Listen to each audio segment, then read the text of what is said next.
Hello. Ferrari, heyo. Deluxe Tux, good to see you.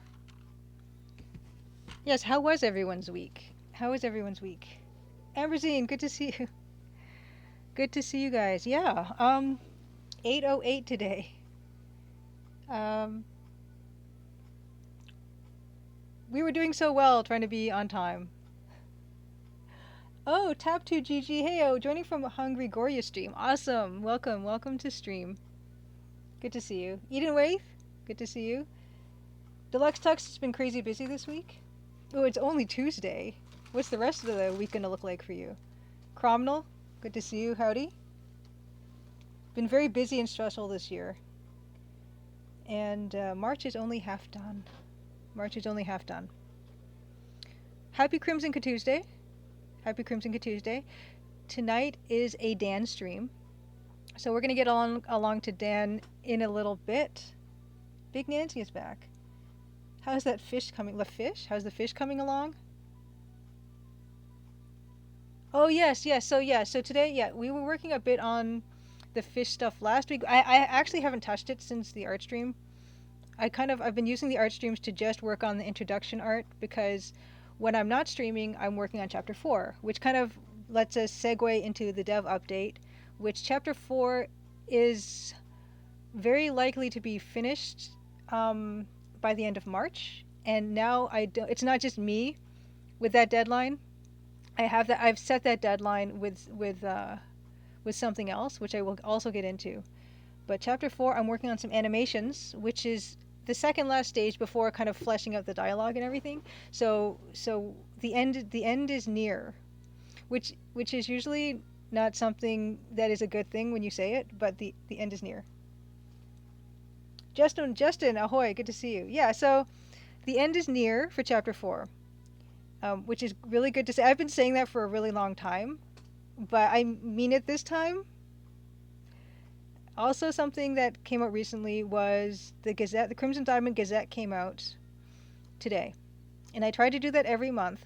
And what that has is usually just a digest of everything that's kind of happened in the month since the past issue.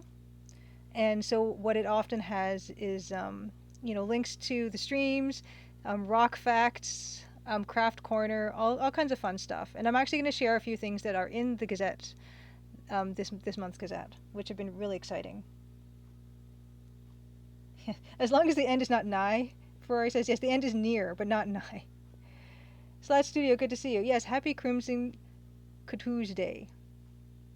And when I mentioned how it's not just me that has the milestone of finishing chapter 4 by the end of March, I announced on Twitter this past week or so that I actually was selected for a Pixels grant, which is really super exciting. And I'm going to talk about that. So one of the things for the Pixels grant is they ask you to name yourself a milestone that you want to complete.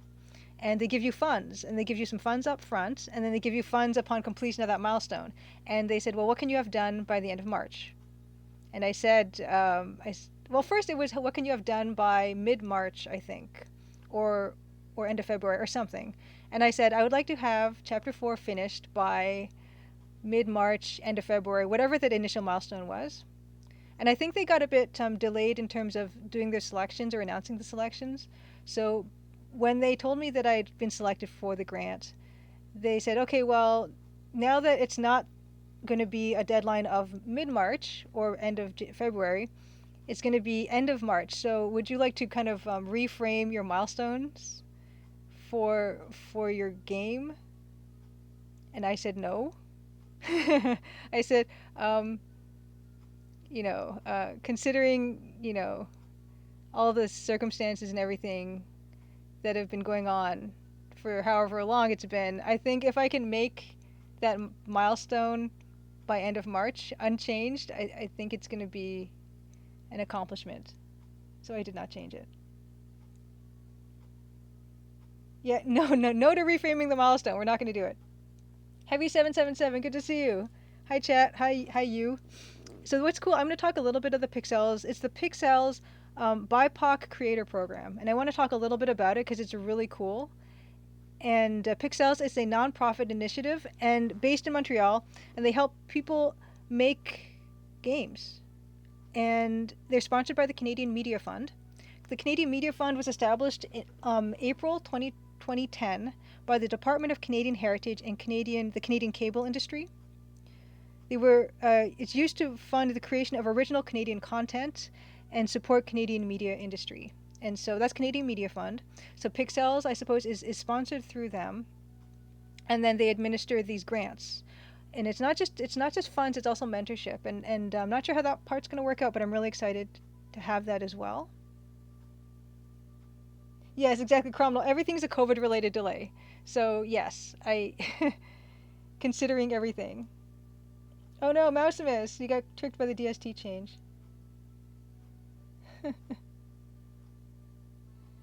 Yeah, year 2020 is like year zero, it didn't exist. Yeah, so yeah. So yes, Pixels. Pixels BIPOC Creator Program. So it's mentorship, funding, and the thing is I'm really good at talking myself out of applying for things. And unfortunately, slash fortunately, they have set up their application process, and they've set up their prerequisites, and they set up their kind of rules to kind of address someone who's like me, who tries to find every excuse not to apply for something. So first thing is there's no recoup, so they don't ask for any of that money back. Whatever they give you, it's yours. They don't ask you to say how you're going to spend it. You can spend it however you want. They don't ask for you to submit any receipts or anything like that. There's no publishing or platform requirement, so they don't have any rules about how to spend your funds. And it can be at any stage of development. So if you have something that is completely, you haven't even started it yet, if you just have some prototype notes, if you have a prototype, if you have something that's even if closer to completion, any stage of development, you can apply for the Pixels BIPOC Creator Program. And I'm actually going to, I'm going to put the link. I put the link on a timer, but in case it hasn't done that yet, yeah, I put a link there. Oh, Red Thread Games got funding from Norway. That's awesome. Edenwaith. Yeah, so there's a link to the program, and so yeah, there's no strings attached to this money, which is kind of awesome. And another thing that I kind of don't like when applying for stuff is sometimes these things can be a lot of paperwork and a lot of red tape, but the application for submitting for the Pixels BIPOC Creator Program was a Google form that was 2 pages long, and they weren't even that very many questions. There was probably less, like 20 questions or less on the application, and they were really simple questions to answer. So that was also something that was not standing in my way.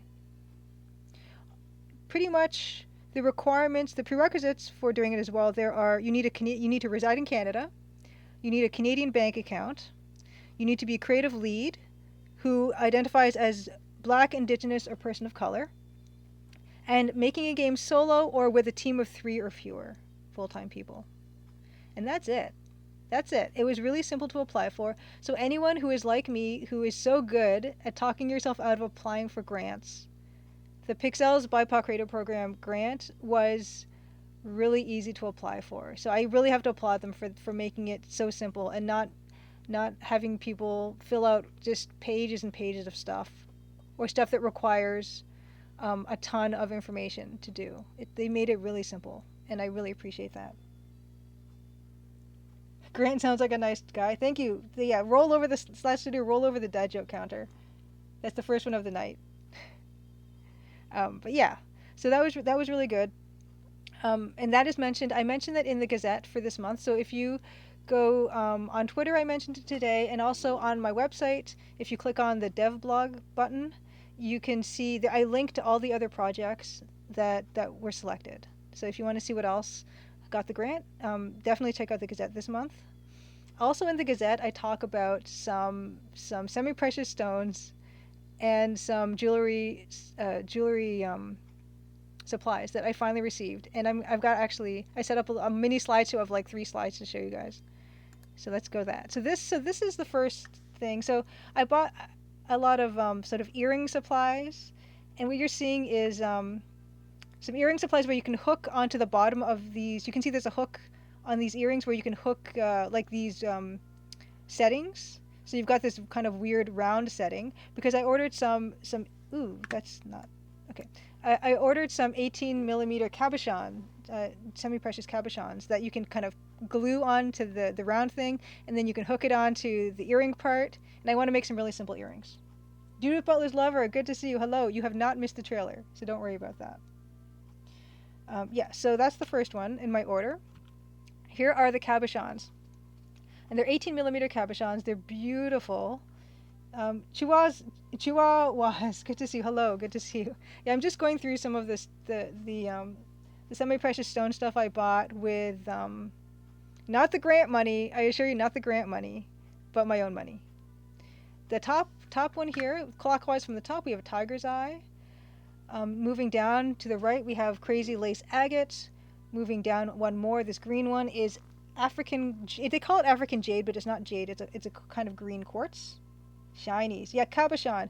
Cabochon. They're just like partial dome shapes.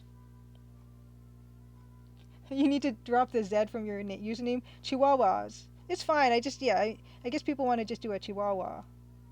The Tiger's Eye Deluxe Tux, yeah, it's very pretty. That banded effect that it has is called chatteryancy, I believe. And what happens is it's everything is aligned in a certain orientation, and so when the light goes through it, it has this beautiful banding effect. This dark blue, of course, is lapis lazuli, and the one to the left of the lapis lazuli is green aventurine. The red one is carnelian, and this beautiful banded one here, this is malachite, which is another one of my favorite gemstones. And so these ones will fit into these kind of those round settings, and then I'm going to hook that onto an earring. So I'm going to make more streaming earrings. And the other part of the order that I was really excited by. Here we go. So I did not get any tourmaline. I wanted to be very uniform with what I ordered, so the jewelry settings I bought would work for all the different cabochons and stuff that I ordered. But I ordered from a site called Fire Mountain Gems, and they have really good customer service, I have to say. So first things first is that the top level here is lapis lazuli. You can see they're faceted, and it's graduated. So they go from small to large to small again. So I can't wait to play with these. This middle row, believe it or not, are rubies. And of course, they're not the best rubies ever. You can see, they're pretty solid colored. You can run the light through them, and you get this beautiful red color. And I actually have, hold on, I actually have on my phone what that looks like. I should have shared it on this, it didn't occur to me. But, I wonder if I can just show that. Is that going to show? Yeah, you can see, if you let the light shine through it, you can see the light going through the rubies and the green gem, which is chrome diopside. So you still get beautiful colors, but of course, if these were gem quality rubies, they would cost thousands and thousands of dollars. But for me as a collector of gemstones, I just want them to have them and use them in jewelry, and if they're not the highest quality, I don't care. I love the idea that I have rubies now, So those are rubies, and I've got them here, and I'll show them in the big screen. But this is kind of the best way for me to display them, because when you see them on video, like live, they're not going to look that good. Yeah, it's a nice color for way better price. Do the lower grade rubies come with paperwork cromwell? No, they don't. They're super ultra low grade. They're called oiled rubies, and I would not be surprised if they were like composite, like if they were just ground up ruby dust that were just pressed together with resin or something. I would not be surprised. Oh yeah, Justin says, don't know why there's a gemstone store in Montreal on Saint Denis that typically has a huge lineup of people. Well, rocks are awesome, Justin, so I'm not surprised. And of course, most important. Okay, so the green is chrome diopside, which is a beautiful green. So here's where the customer service comes in, where you notice that this second from the middle here is one of the teardrop shapes is kind of broken off. I emailed them about it, and they said they were going to send me Well, they said refund or send a replacement. I asked them for a replacement, but these are out of stock now, so they're gonna refund me for the entire string of them, which is really cool. And the bottom, this bottom row here of these teeny tiny little chips are diamonds, believe it or not. And I've so far been able to stop myself from just trying to scratch everything on Earth with them. But I kind of, it tickles me pink to know that I have them. Deluxe Tux are like peridot. Peridot is a beautiful color too. Cromwell, I got all the shinies. I love shinies, and I'm not that picky about the quality as long as I have them. So let's move over to Big Julia again, and I'll show you what they actually look like. So I know I'm like it's. You can see how you're not surprised that when I made an adventure game, I made a game that was about rocks and shiny rocks. So just to give you an example, actually I don't want to open that one up. Mention the tiger's eye. So this is the size. This is the size of the cabochons I bought. So these are 18mm cabochons. So that's those. Yes, these are research. Absolutely. Totally these are all related to business. 100%. Yeah, there's absolutely nothing wrong with that. This is here. These are the crimson diopside beads, and I mean chrome diopside beads, and they're actually a beautiful color green. You saw in the picture. They're very translucent.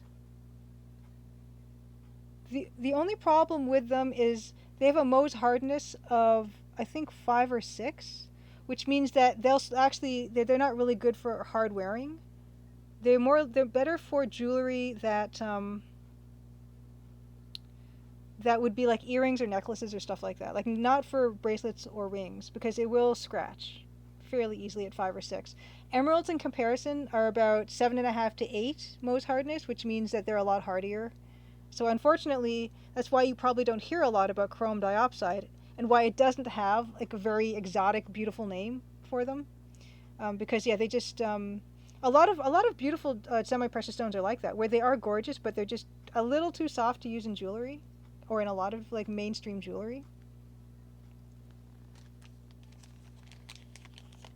Yes, Deluxe Tux. I was just mentioning I have bought real diamonds, and I'm going to show them to you, but I'm going to show them to you guys last. Well, yeah, I mean diamonds, and in terms of. So here are the lapis lazuli. Graduated beads. That beautiful blue color.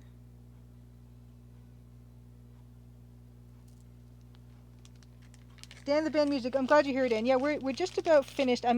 All I have left to do is show the rubies and the diamonds, play the trailer, and then we're gonna raid you. So I'm nearly done. Perfect timing. Yeah, TCD is chromium stands for chromium dioxide. Here are the rubies.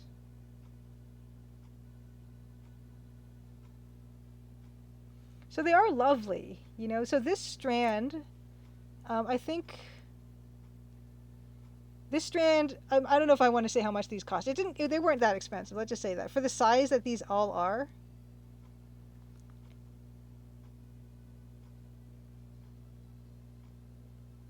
And they're actually remarkably heavy rubies.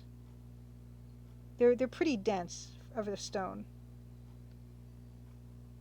But I have plans for these. Are they colored crimson, Dan? Thank you. I believe this color is literally ruby color. But I mean, rubies can come in all kinds of colors, it's true. And last but not least, we have the diamonds.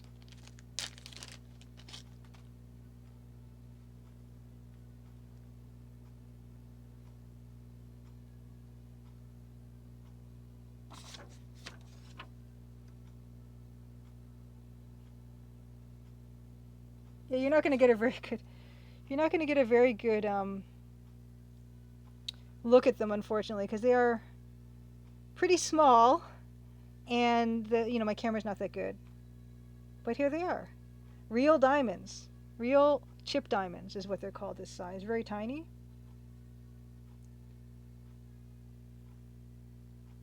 Diamonds are forever. Yeah, so this is what I have. And I actually, what's good about them and what's really convenient about them is they do have holes drilled into them. You can see this is strung on this very fine string. So I would like to make like a couple, some diamond earrings where I kind of thread a bunch of these together, make them look more impressive, and put them on one of my jewelry mounts. So there we go.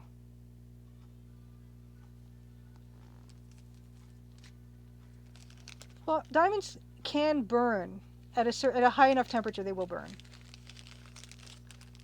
I don't remember what the temperature is.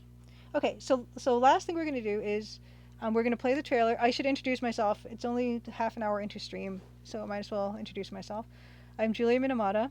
I'm the game developer behind the Crimson Diamond, which stars that lady, who's also that lady.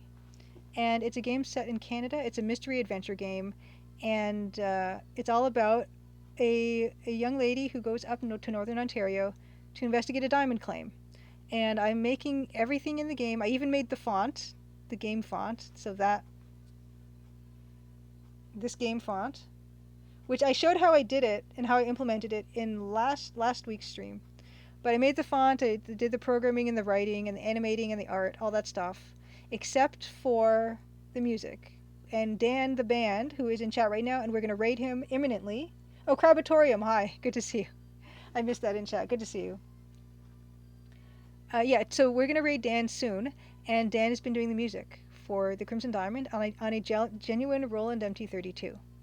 And tonight, Dan is going to be polishing up some of the tracks we've been composing live on stream. And that's what we've been doing on his streams. We've been kind of doing live composition for the game and taking kind of chat feedback and suggestions and stuff like that.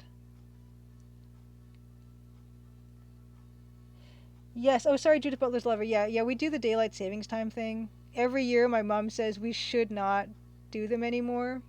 Daylight savings, she wants it abolished. And it actually kind of came to a head today because our rice cooker has a timer. And she forgot the only clock she forgot to set forward was the cooker, the rice cooker's clock. So the time our rice was supposed to be done, had not even started. So she was not happy about that. But yeah, so that's the game. I'm using Adventure Game Studio to make it. And there are 7 chapters. The first chapter is on Steam. It's free to play for anyone who wants to. And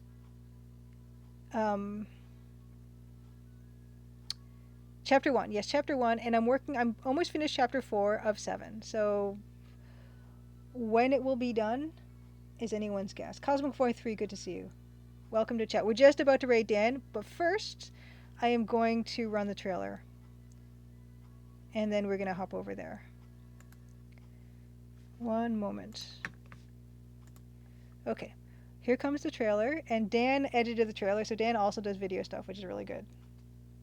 Trailer time. Crimson, Ontario was once a prosperous, lively mining town. But that was a long time ago. Now it's quiet, nearly deserted, and some folks aim to keep it that way. Nancy Maple is an aspiring mineralogist assigned to follow the trail of a dazzling diamond. An intriguing cast of characters has converged under one roof, each meaning to get their own way. Or else. Will Nancy untangle the mysteries and machinations before it's too late? Will the sleepy town of Crimson shine once more? Find out in The Crimson Diamond, an upcoming adventure game by Julia Minamata. The Crimson Diamond demo is available on Steam and itch.io for Windows PC and Mac OS. Right. That's that. And Daniel, are you ready? Well, after you go live, I'll shut down OBS, and then we will do the. Okay, ready? Cool. Okay, so just to recap, the rest of the night will be done on Dan's stream. Next week should be an art stream, I believe. Although we haven't really discussed it, but that's usually what we do. But yeah, we're gonna raid Dan now. Just get this going, and then we will. Let me get the bus ready, and that'll be that. Okay, got that set up, and I will join you guys there shortly on Discord with Dan. And I'm not sure actually what we're polishing up tonight, so I'm kind of interested to know what that is. Okay, great. Everyone is on the bus. I will see you guys over there in a little bit. There's always a bit of a weird transition period, but we'll figure it out.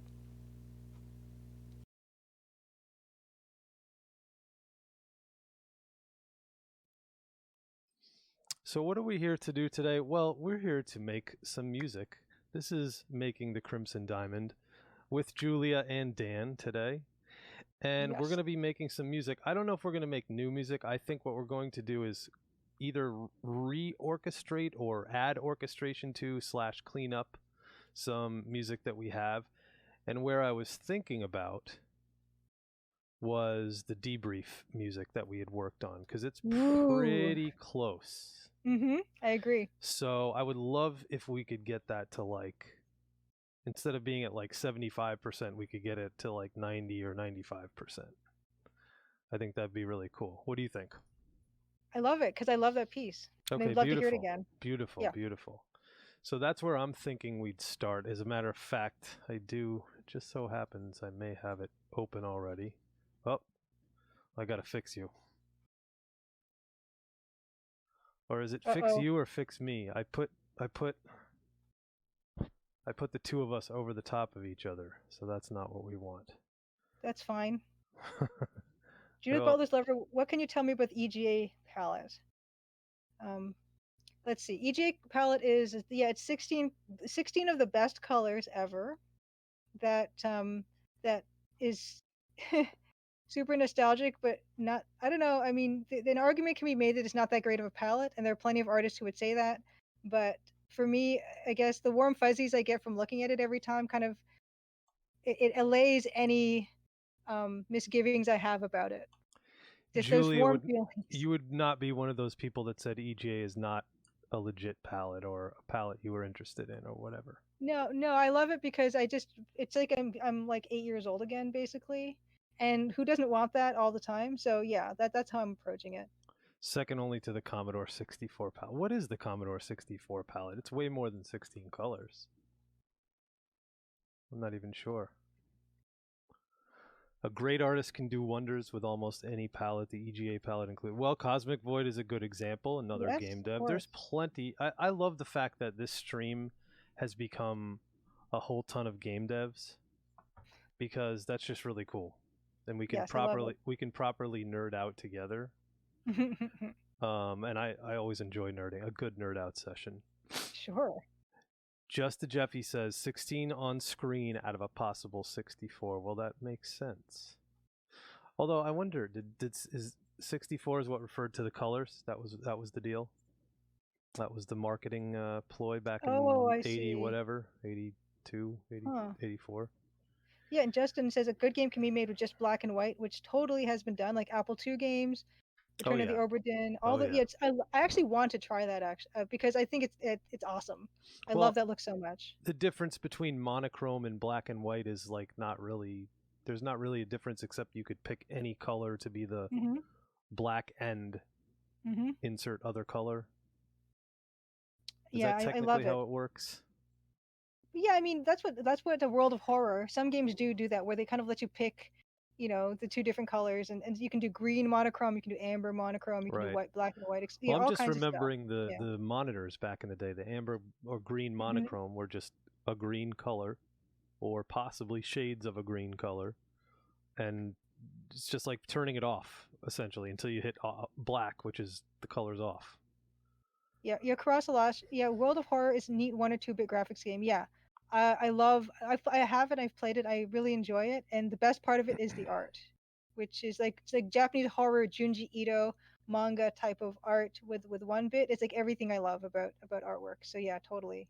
Um, but yeah, I mean, Slash Studio brings up, in a world of brown video games, it's bright and vibrant. And to be honest, I think part of the reason I kind of went off of video games and computer games for a while was when they transitioned from EGA to VGA to 3D, and the 3D stuff didn't look that good at the Was time, and rough. It was yeah, it was rough. rough, and the color didn't look that good, and it didn't run that well on my computer, and so I just kind of where I lost interest for a long time. But now everything's come back around again, and and everyone is loving the pixel art, and I'm all for it. I kind of agree. The early 3D stuff was, for the most part, was pretty rough. Justin Paul says everything on OG Game Boy was 4 colors. Is that even what it was? I thought it was just 2. Or was it like shades of Shades? Yeah, right? shades. Like you think of Tetris. 256. Tetris had 4 green. shades. Yeah. 4 shades of green or whatever. Mm. You know, I have a modded Game Boy that has it's basically just a backlight mod, but it's still the same 4 shades with backlight, so you know somebody old like me can actually see it. See what the and to be fair, when I was a kid, I remember it was really tough to see, even as a kid. Oh yeah. Like you put it in the sunlight and you would get shadows, and so it would be like a 3D image. And you put the light boy on it, and it was like a mess. And you put a regular light on it. I don't know what was the best. What's the best possible way to play regular Game Boy without any modification? Is there a good way?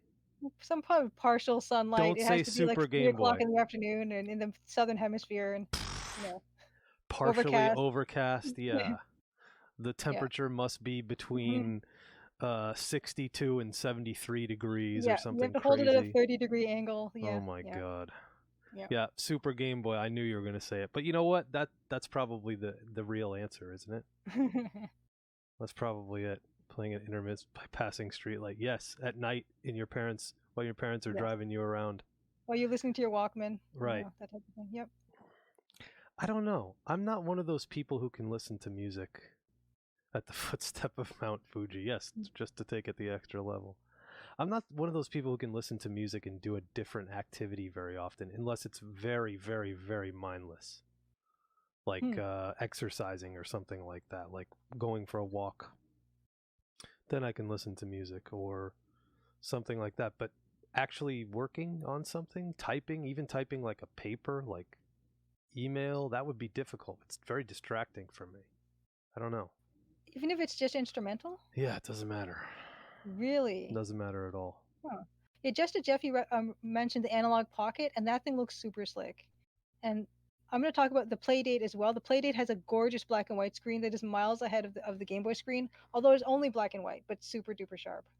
But it's a beautiful screen, isn't it? It's beautiful. Yeah. It's impossible. You mean Judith Butler? You're referring to the Game Boy, right? Yeah. I mean, the DS was great. The DS really kind of solved a lot of those problems. Did it play? It played original, or did it only play Game Boy Advance games? I don't think it played original Game Boy. DS played DS and Game Boy Advance. Yeah. Plus internal battery. Yep. Yeah, that's true. Well, that kind of solved a lot of problems. Batteries used to be a big issue. I mean, Game Boy, unless you had the power adapter, like how long were you playing Game Boy before that thing died? Like hour, 2 hours, and 4 AA's were pricey. I actually think the batteries lasted quite a while, no? I don't remember them lasting a lot. Is Playdate not launched yet, the console?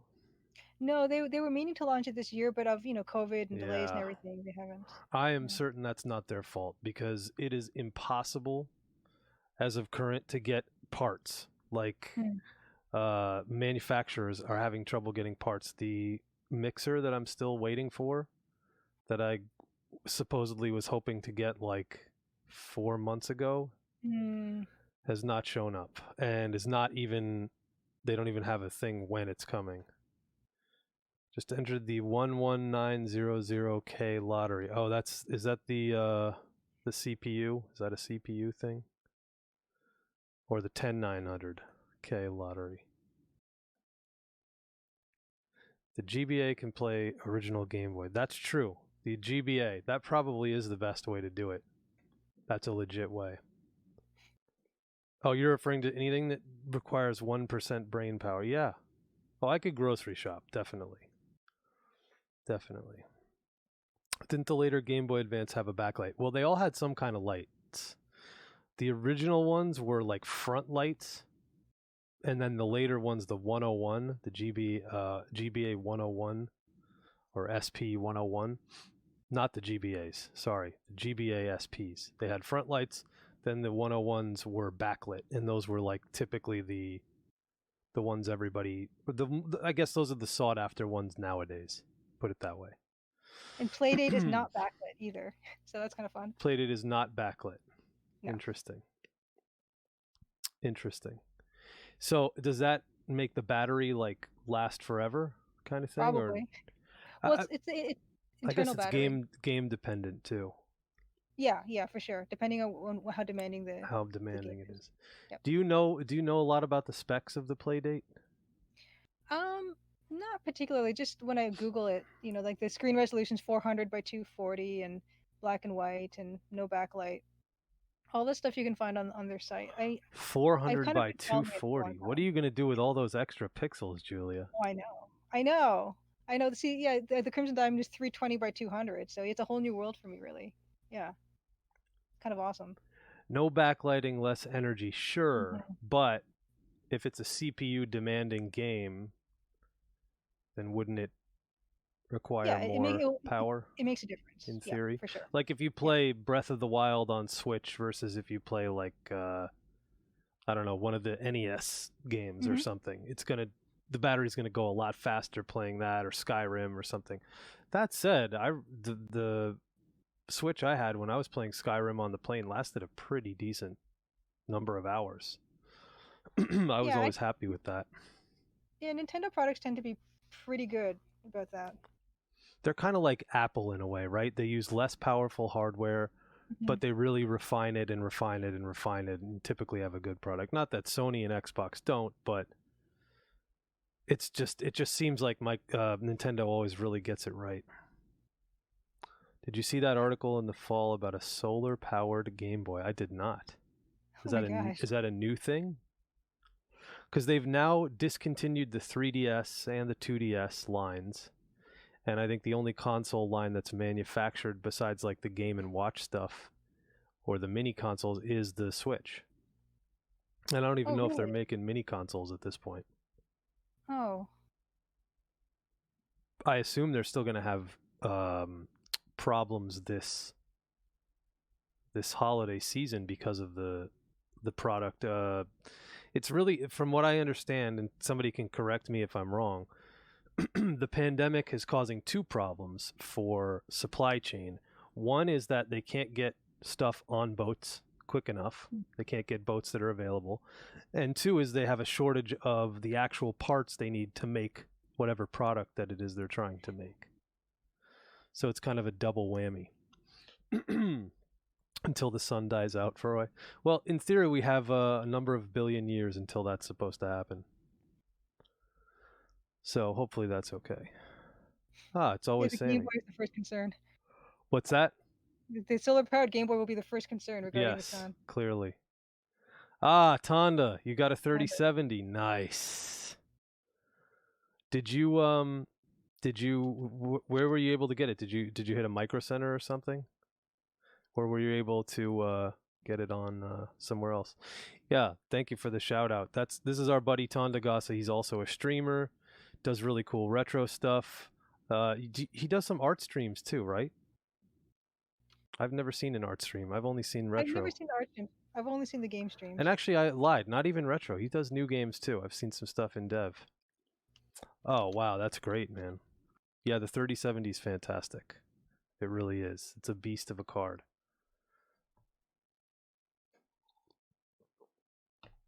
So, what we're going to be doing today, for those of you who are here for actual noises, you are in luck. We're going to make noises.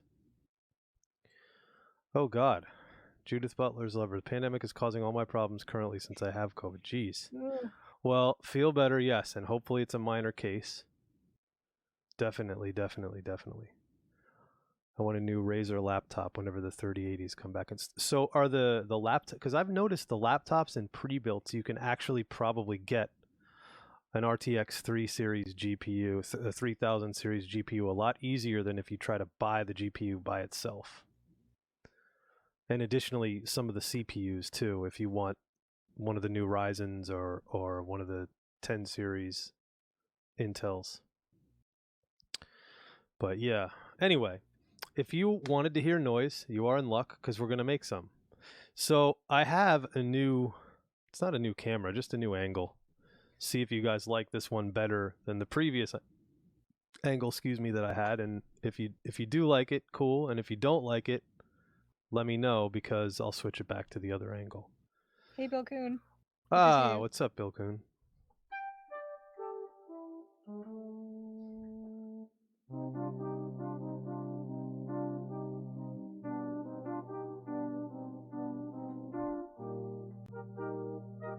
Hey, Jim Plays Games. Prefer this one over the other angle? I don't mind. It's more instructive. It's more we can see what you're doing better than the other one, for sure. It's more instructive. Is that a good thing or a bad thing? Probably good. What's up, Jim Plays Games? Welcome. Let's play. Let's just, before I even go too far into playing, let's just play to review what we have. I'm seeing roughly a 2-minute and 20-second piece, which I'm trying to remember. Was that something we were going to try to trim a little bit? Which one? The debrief piece. This is the debrief. Oh, can we talk about a little bit about what this is before we play it? Yes, I will. What's happening? Okay, the debrief? Yes. Yeah, so Dan has been really good and efficient about generating the music for the game. So good that he has now surpassed me in terms of the amount of game that he can score for.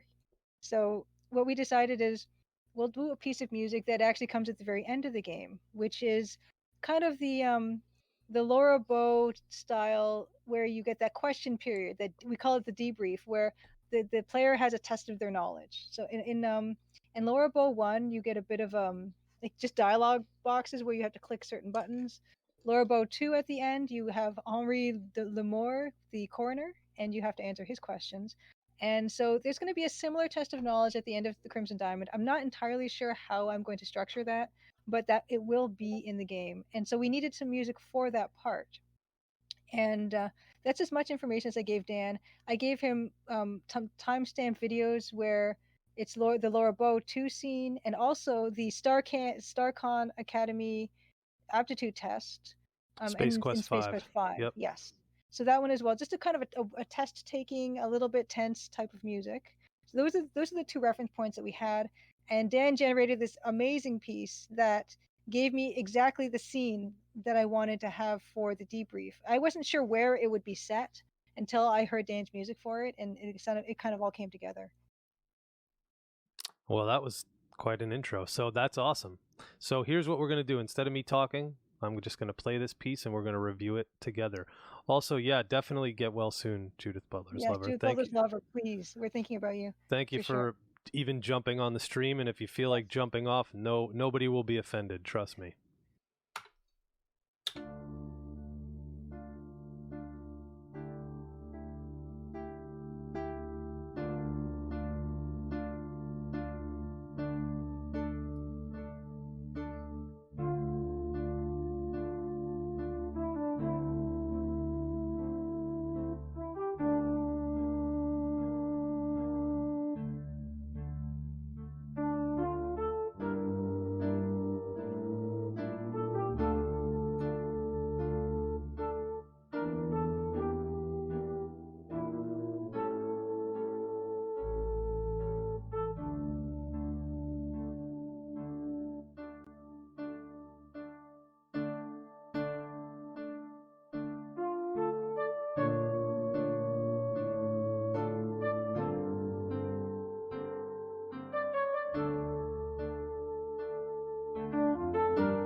And that's ordinarily where it would start back at the top, Mm-hmm. right, and start again. Nice. Yeah. So what are you thinking for it? I'm thinking a few things. I don't know what you guys thought of this, but thank you guys for all the compliments, by the way. I'm seeing them. Thank you. Really appreciate that. Thank you. I'm thinking that there's this section here that actually sounds like the end of the song to me.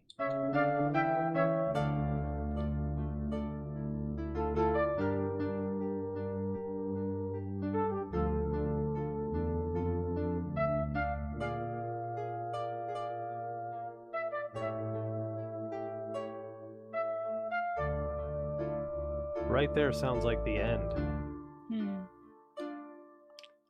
There's this next section that happens again, but I kind of feel like it's unnecessary or a little, what's the word?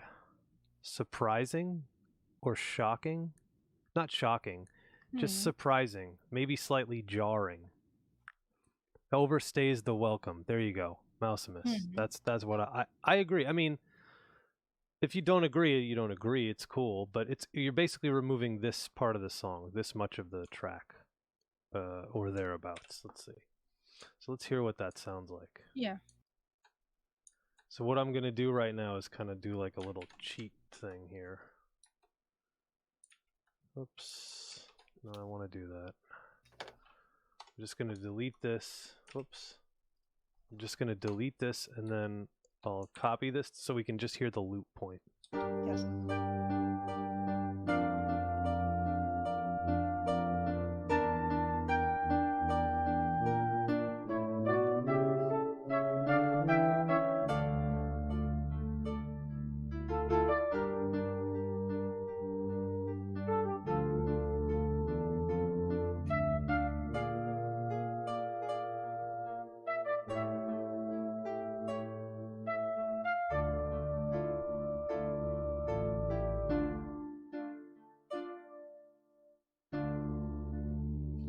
Yeah, that's extravagant proud. I think that's where it should end. And that's where it should restart. That sounded good to me. Mm-hmm. What do you think? Oh, have a good night, Justin Paul. Thanks. Justin. Justin. Have a good night. What was the part that you were going to cut out? I did. Oh, okay. You didn't even notice it, right? Well, maybe not. Yeah, I think what happens is it literally overstayed its welcome. This sounds like the end, and just playing it back, this is a great lesson or a great education in music composition and songwriting, and probably even in art. I'm not going to go that far because that's not my thing. But what happens is with music, especially as you do it for a period of time, you eventually get tired, like anything. Mentally, typically, you'll feel it first mentally, and you'll notice it physically as you go along. What happened probably is that we did all this stuff last stream, and then by the end of it, we either didn't have time to listen to it, or by that point, we were kind of lost objectivity towards the piece. Now coming back to it with fresh ears, my ear immediately said, "Oh, this is what's supposed to happen here. This is the end. I don't know why I wrote more music." You know what I mean? Like, we could use it, but I don't think there's reason to. I think it's totally fine as is. So, I like what's here. I think it shortens the piece because the piece is already kind of too long anyway, right? Well, it will loop, and it's during a time where the player might be taking quite a bit of time, so it might loop a few times. So this is about 2 minutes right now, and looping at, let's see what point it says. It says this loop point is at 1 minute 52 seconds. Is that right? Because this is at 60 BPM, 75 BPM. Okay, cool. Yeah, so I think that's pretty cool. What I think now is really so if anybody doesn't know, we're composing with an instrument called the Roland MT32 from 1987. And why are we doing that? Well, our lovely game if you see behind Julia, is, let's see, Julia, big Julia, there we go. That is my friend Nancy, who exists in 16 colors and 320 by 200. So we're using a device from 1987 that fits the same time period as the game and the graphics would. The MT32 is a very limited synthesizer. It has a very unique sound and was stupidly expensive in the late 80s when you might have wanted to buy it. Exactly. Jim Plays Games is saying the premium sound hardware from the time. It was definitely the premium sound hardware from the time. It also cost a premium. It was not a cheap device. I think it was $699 when it first came out. And a Roland MT32 is just a small little device box that's a synthesizer. Julia actually made a really cool GIF or GIF, however you prefer to say it, of the Roland MT32. Julia, you should put that back on the tweet and then throw it up there or something. But yeah, it's a MIDI synthesizer. It's kind of like a sound card, except it only accepts MIDI information. Thanks, Tonda. I appreciate that. It only accepts MIDI information, so there's no actual audio going back and forth between the computer because, first of all, in 1987, they barely had the capability to send audio through anything at all. You were probably limited to a lot of PC speaker at the time, and this just, even if you had a sound card that had eventually an OPL chip, which is a FM synthesizer, it sounded a lot worse than this. Some people might argue that it has a sound that was kind of unique at the time, and it was, but it doesn't sound as good as this. And then, of course, this was eclipsed within a few years by greater sound cards, and then shortly after that, eclipsed by something like CD-ROM, where they could really just put actual audio that they recorded in a studio direct into the game. And nowadays, we actually have lower audio quality because everything gets compressed, which is weird. But anyway. Ooh. Dang. Yikes. That doesn't sound too good, Judith Butler's lover. I believe the guy who said GIF or GIF said that you could pronounce it either way, the guy who made the extension. Everything is better on a Roland. That makes me wonder, do games use FLAC for music or sound? Ooh. That's a good question. Dan the Man Music, calculating for inflation, the MT32 would be $1,600 US. Right. So would you buy a $1,600 sound card? The answer is, well, you would buy a $1,600 video card, so maybe. Although I still would argue that the 3090 is probably a premium for most, even enthusiast gamers. You wouldn't buy a $1,600 computer. Yeah, well, that's another story. I think Julia already showed off her machine. No, or is it not here yet? It's not here yet. Ah, okay. FLAC. So FLAC is like a lossless compression, if I remember correctly. So you probably can use it in like Unity or something. I don't know. But yeah, versus PC speaker, this is like no comparison, I think. Yeah, that's the thing. So the MT32 made a good alternative to the Roland D110. So the Roland D110, probably like a slightly better synthesizer. I mean, the MT32 was really the baby of the line of synthesizers, which I don't want to get too deep into, but the D50 at the time was released at around the same time, and that was like the granddaddy. That was like that's what you wanted. The MT32 was the baby. And a fun trivia tip, if you ever watch me perform live with Sean Paul, which is the artist I've been touring with his band for the last 9 years, you will see the other keyboard player in the band play 2 Roland D50s.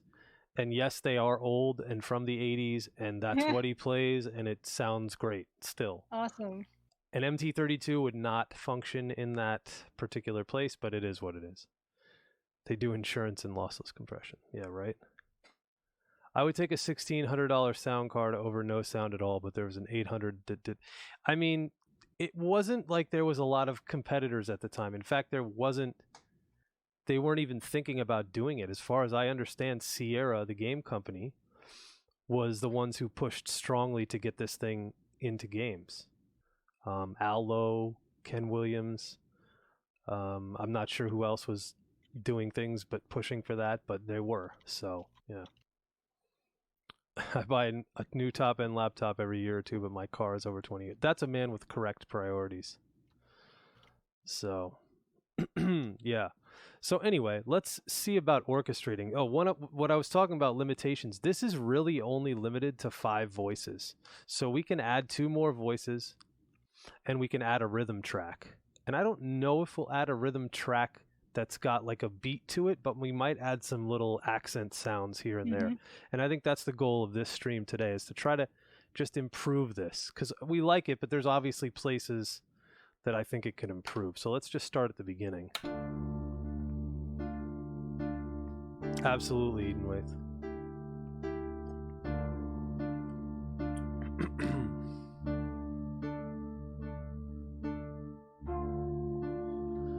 Okay, right off the bat, I already feel like we could use a different sound for the melody here. So I'm going to copy this to another channel. I'm going to mute this one for now. What I'd like to do is probably jump back and forth between 2 different sounds for this melody. We just got to decide what this sound is going to be. So what's your thought for doing that? What do you mean? What's my thought for doing it? For jumping between 2 different... Why? You know, I'm not sure yet. I just feel like that might work. Whoops. I just feel like it might, because we did something like that in the theme, in the original, the theme song for the game. There's kind of some jumping back between different melodies, or between different instruments, and I felt like it worked well. It's almost like, I guess I'm conceiving of this, or I'm perceiving of this as real instruments playing this at some point. Even if they never do, I'm thinking of it that way, like it's an orchestra. So that's how I would want an orchestra to do it. Is there an MT32 maraca sound? Of course, absolutely. Is a voice different from a channel? Yes. So a voice, the MT32 has 32 voices, but each voice, I just took 5 voices, but that's only one channel. I'm only on one channel. That's 10 voices. And it may even be more voices depending on certain sounds use more than one voice. It gets really complex. But you don't want to use too many sounds at once. It's problematic. So, but we do need to find, whoops, didn't need to do that. We do need to find a sound here. So,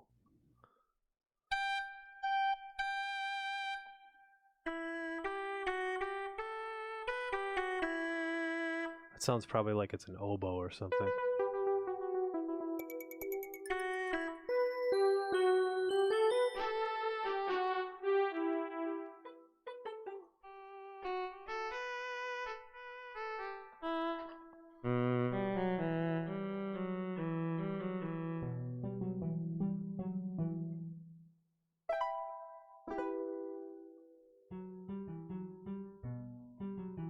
That's kind of a guitar sound.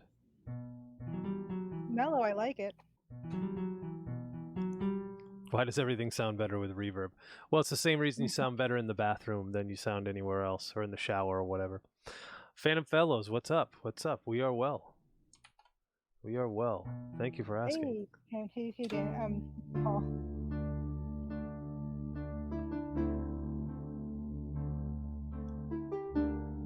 So that's too close, unfortunately. It's too close to the other sound.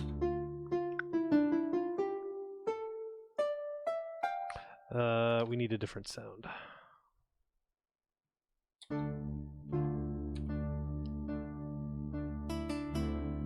Ooh, that's interesting.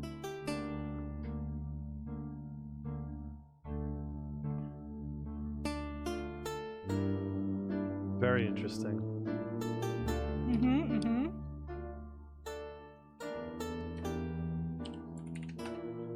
I think it's a guitar sound anyway. It's hard to tell.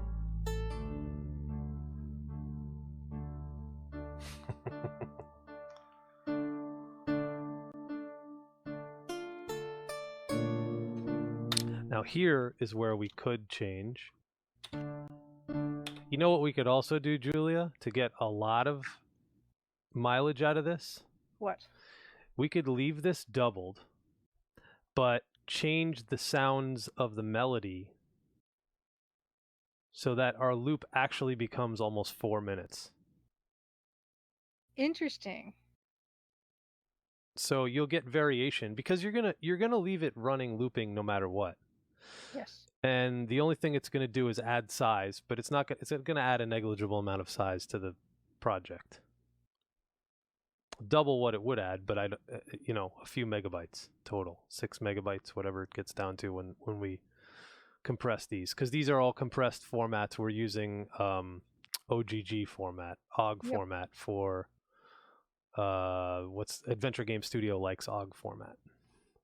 They support other formats, but this is a good way to keep to attempt to keep your game file size down as much as possible.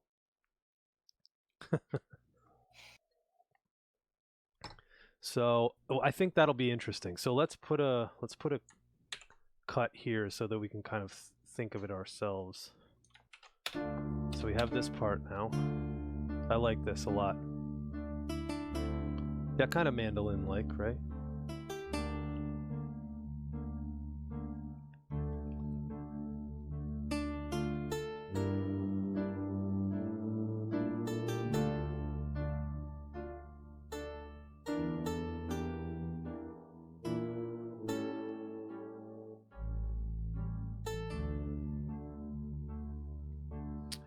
I think we should change the sound.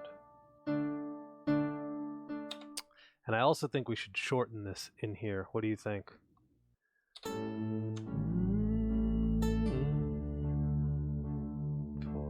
One, two. Ba, ba, ba, ba. Maybe. I don't know. It doesn't have to be that. Here's what's happening. We're in what you call 4/4 time. 2, 3, 4. 1, 2, 3, 4. 1, 2, 3, 4. 1. So we're still in 4/4 time, but we have a 3-bar break instead of a 2-bar break, which a 2-bar feels probably more natural. I don't know. That's what I like about it. It's the unnaturalness? Yeah. I'm wondering if too maybe we should leave it on second thought, because it does work. It's just adding one more bar of rest or one more bar of kind of nothing happening at the time. So I don't mind it. Yeah. Yeah, I sometimes like music that has those stretches. Gives you something to think in. Yeah. Okay. Cool. I'll buy that. Yeah. I don't know. The MP3 patent expired quite a while ago. They added it to Pro Tools as soon as it expired. You used to have to pay to add it in. Were there any adventure games that use odd time signatures? A ton. I mean, there's a ton of stuff. Yeah, there's a ton of stuff that was using going back and forth between time signatures. There's nothing that really jumps out to me as one. But there's a ton of stuff. Yeah, and you would use it in different contexts. You might use it to emphasize a certain point in the game or emphasize sometimes these games had not throwbacks but almost like tributes to other songs that so there was stuff like that. It definitely happened all the time. I can't pick out one in particular, but I'm sure if you look in any of the King's Quest games, probably 4 and up, or if you look in any of the Quest for Glory series, any of those, you'll probably find some stuff there. OGG is just as good as MP3. No, well, MP3 sucks. MP3 is one of the worst audio formats for audio. I think OGG is better. I'm not exactly sure, but compressed audio is the bane of existence of, recording musicians, because we want everything to sound as great as possible. and it's all digital formats. And if you want to get into the vinyl and tape discussion, that's fine, but those just be sure to remember that those are analog formats. They're not digital formats. So once we hit digital in whenever that was, the 80s or whatever, things kind of changed. CDs are basically still better quality than anything you hear on any streaming service for the most part, other than Tidal or something like that. Jim Mad asks, Dan, have you ever heard the EGA score to Marble Madness? I'm not sure what you mean by EGA score. Do you mean the EGA version of the game? I've definitely heard the score to Marble Madness. My preferred version of that game is the Amiga version. I do love that. Then there was digital tape. Yeah, the DAT and the ADAT. Yep. I'm down with OGG. Yeah, digital can easily get to a resolution that the human ear cannot hear the difference, but analog potentially could also do that as well, right? Because we don't know. Yeah, I mean, your songs really shouldn't be 200 megabytes.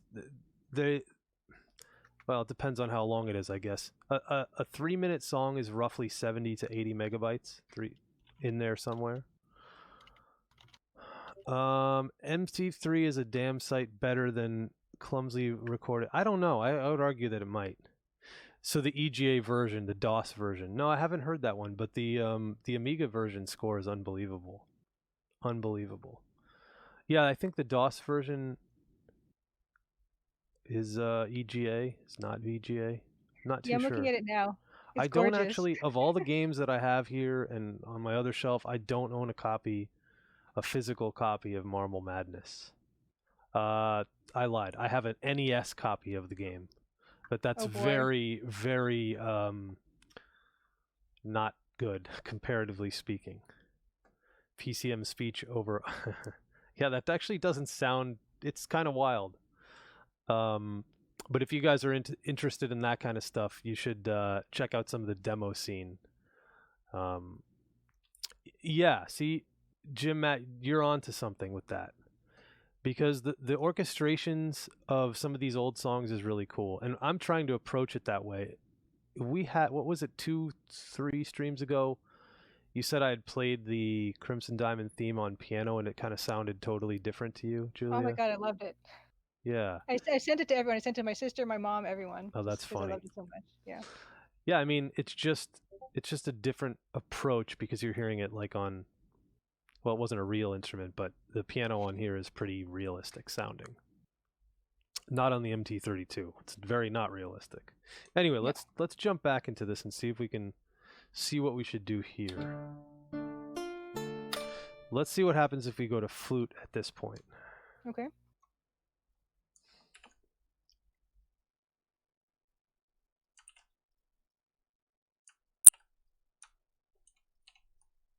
Okay.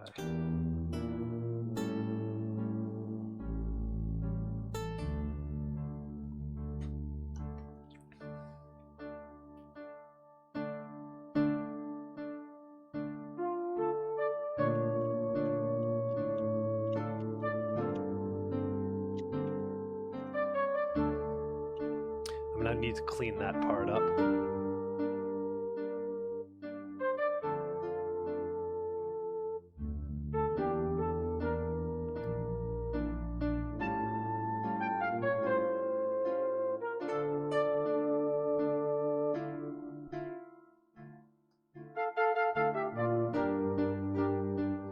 Okay, so I like that.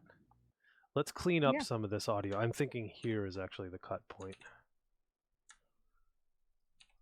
Let's hear what that sounds like. Yes.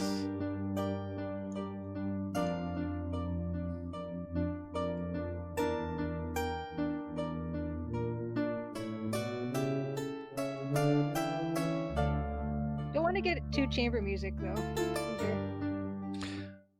Well, no, but what I'm thinking is you could do a duo of the flute and the guitar sound, which is kind of what's happening in the theme song as well. Ooh, I like that. Yeah, I like so that could be something. Mm-hmm. Whoops, let's not do that. Okay, let's save this. I always teach my students the most important thing they can learn is Command S or Control S.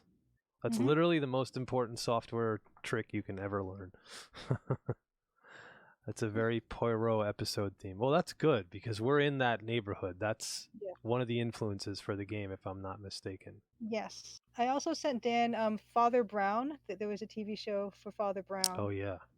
And I don't know if Dan's even listened to it yet. But I think I did. Yep. Okay. Yeah, that kind of thing too. Yep. And what do we say? Somebody wanted to hear the piano version. Do you have that piano version? I have it timestamped somewhere. I'll have to dig through a bunch of stuff. Gotcha. But I can find it. Oh, the one character that looks like Poirot, not the butler guy. What's his name? Albert. Yeah. Who basically looks exactly like Poirot. I know. I'm not that creative. Well, they never made an EGA Poirot game, did they? Not that I know of. Timestamp. Let me look up timestamp. So what I want to do is clean up this audio here. Oh, here we go. Oh, nice.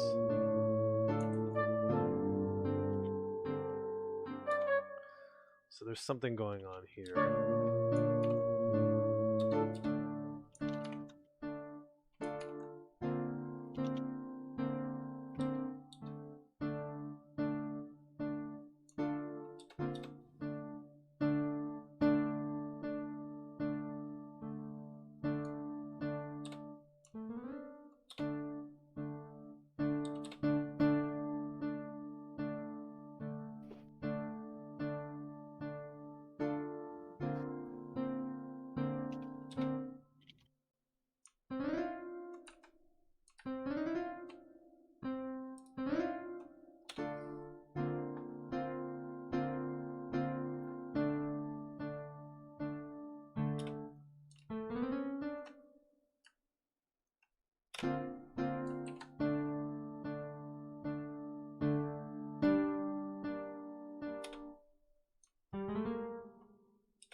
Perfect. Okay. I actually just kind of got on a roll, so I just figured I might as well just clean up the whole thing here. Yeah, just wanted to let you roll on it. Yeah, cool. Oh, you put it up there. Nice. Let's see. Dan, the main theme for Crimson Diamond, if it was a TV show or film, how would you hear it in orchestration? Elaborate or simple piano? Yes. Yes, both probably. See, I don't even understand that question, so could you explain the question? So I think what Jim Matt is saying is he means like, would I just play it with just piano? Or would I have like all kinds of like orchestral instruments playing it with a full, thing going on? And I think both. You could. Really? Yeah, I think so. You could orchestrate it. I mean, if you listen to the original, quote unquote, the original MT32 version that I did, that is orchestral, I guess. I mean, it's the MT32 instruments, but it's orchestral-ish, if that makes sense. Yeah, Twin Peaks. I'm not super familiar with that show, but I do know of it. It's not something I've watched a lot. But yeah, I mean, so this game, I'm trying to keep it within, not just within scope, but within the immersion. And the immersion of this is to give you the 1989 feel with just a few little quality of life improvements, that mostly what Julia's done as far as gameplay. But then for me, as far as you don't have to sort anything out when you go try to use you don't need to use your sound card. There's no special, you know what I mean? There's no special things going on. It's just, play the game and it'll run. The sound will run. You don't need to set your IRQ to 7. Your DMA doesn't need to be 1. Oh my goodness. Your what is it? The other one has to be at 220. I forget what it is. It is 227.1 or 229.1 or it's terrible. Anyway, yeah, Thimbleweed. I played it again the other day on my phone. And they did such a good job with like the graphics of that game and the audio of the game. I thought the audio was really done, like really well done. So yeah, that was one that like stood out to me. And like they did a lot of animation. They built their own, as far as I know, they built their own engine for it. They didn't use any pre-existing engine. Yeah, spending hours in setup.exe because the music works, but the digital effects don't. Exactly. Because if you have an external MIDI, you need to be at port 330. At load high, yeah. It was not fun to do that stuff back in the day. So now when you double click on this game, everything will just run. You can change stuff up if you really want to, but everything will it's designed to just be a click, click and go. Yes. And type. Dana, there's something I wanted to ask you about. I keep forgetting to ask you, but do you remember the movie Gattaca? I've heard of it. I've never seen it. Because apparently there's a piece in that movie that they go to a concert and they mention that the piece can only be played by a musician with 12 fingers. Okay. You're not familiar with... I've never seen that one, no. Closest thing I know is Princess Bride. What's the Princess Bride story?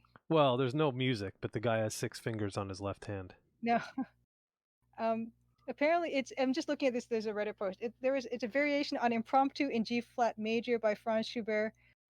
Michael Nyman, who did Gattaca's soundtrack, composed the arrangement we hear in the movie with added notes and harmonies, which he digitally added to the original piece. As a result, it is impossible to play the song unless you have 12 fingers. Oh, so he added in another 2 fingers worth of stuff? Yes. I would bet that some crazy pianist could probably figure out a way to play it. Oh, interesting. Because what happens a lot in music is there are intervals that some people can't reach. Most people can reach the interval of an octave, which is like what is expected, but a lot of times people will write an interval of a tenth, which is pretty far. It's tough for me to reach. I can't reach all of them in all keys. Yeah, see. I can't quite reach it in B flat. But what you could do is you can do something they call roll or arpeggiate the chords. So you could technically play parts, and you would be shocked at what some top pianists are capable of. Like, it's unbelievable. My childhood neighbor actually had 6 fingers. It was due to Chernobyl. Jeez. He's a fine adult now. Well, I'm sure he appreciates that compliment. Yeah.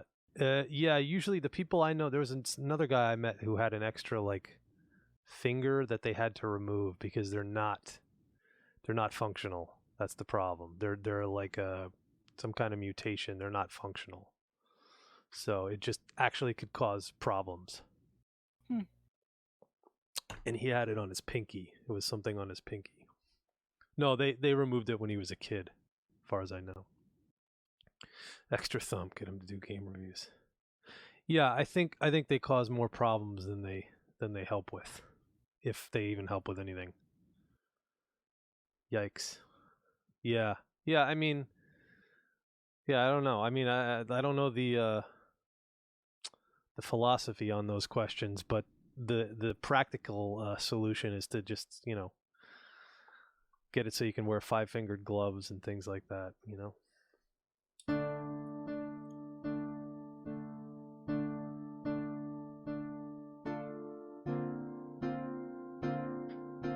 Oops.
Butler's lover. Have a good rest. Get Oh, well good night. soon. Yes, feel better, please.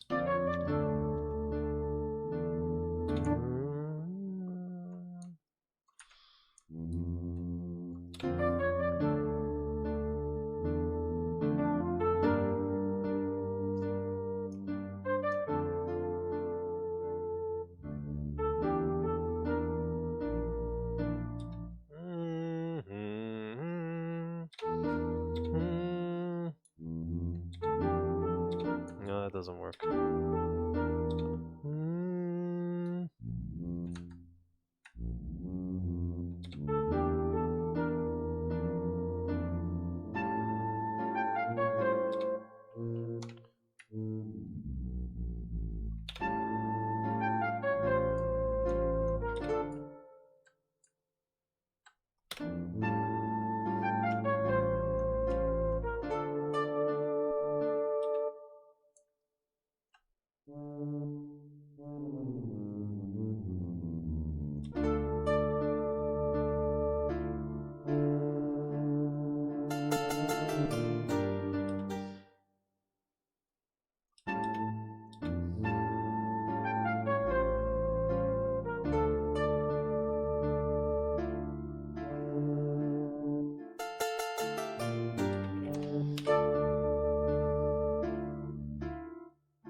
I think that's pretty good. Mm-hmm. And then that would start it again.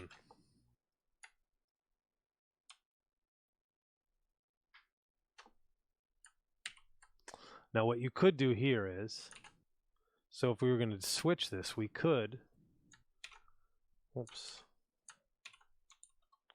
transpose this up one octave, boom, delete that, turn that on, delete that, turn this on, whoops, turn that on, delete that, turn that on. Now we have this.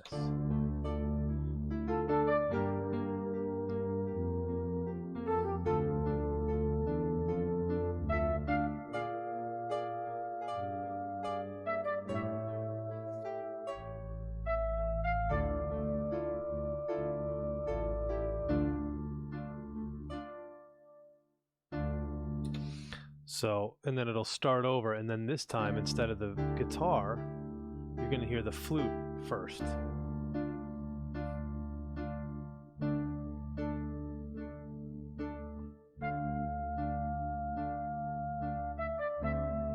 Mm-hmm.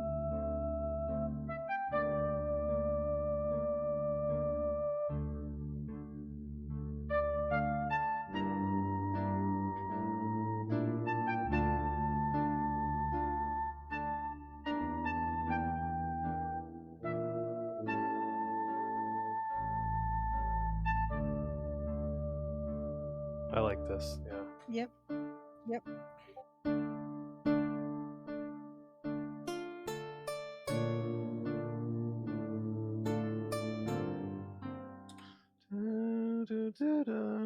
Well, I'll fix that part, but yeah, that works. So now all of a sudden we made a 1 minute 52 second piece into a double that, whatever that is.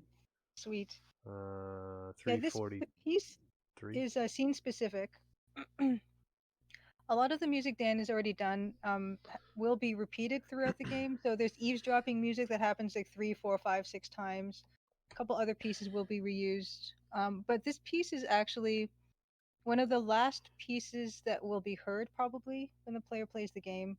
And it only will happen in this one particular extended scene where there's that test of knowledge.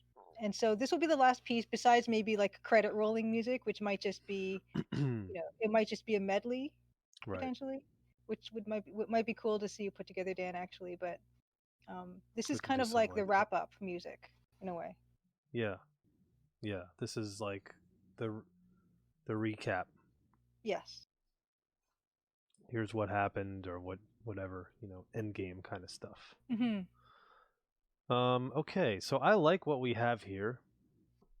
There's a couple of little more tweaks that I would want to make in the flute, in the lead part, really.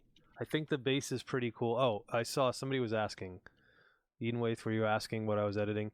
Yeah, the bass line I was editing, that last part. Which sounds amazing. It really adds that extra bit of gravitas. It's just small things, like a lot of small things add up to one big thing. That's kind of how it works with music. I'm sure that's how it works with art as well. The problem is with, if you're actually physically painting something, you can't go back and fix it so easily. Whereas within Pro Tools, you can fix stuff really easily. It depends on what kind of paint, I will say. Yeah.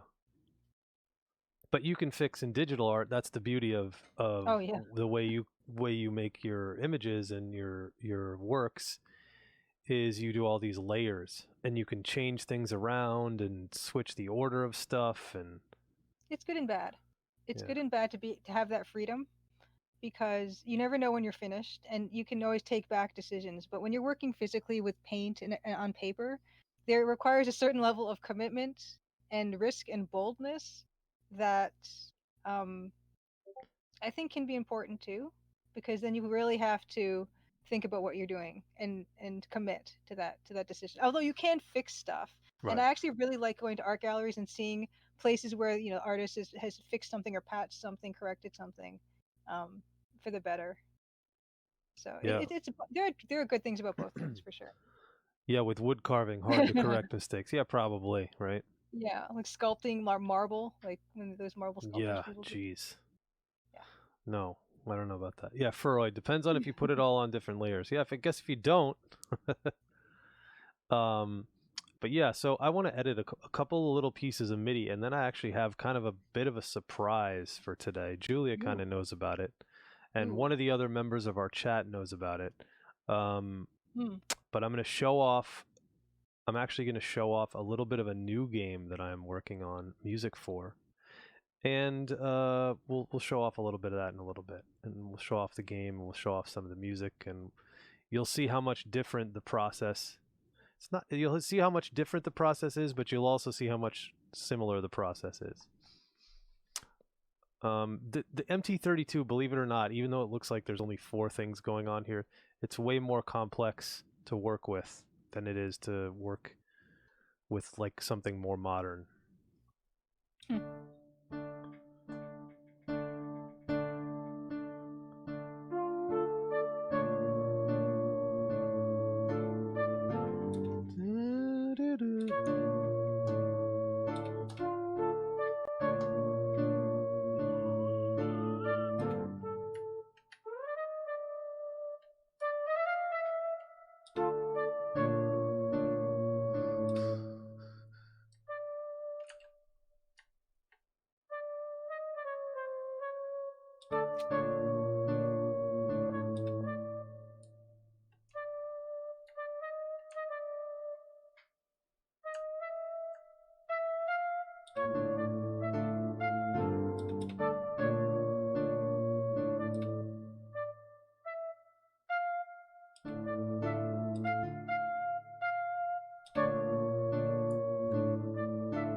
There's something weird going on there.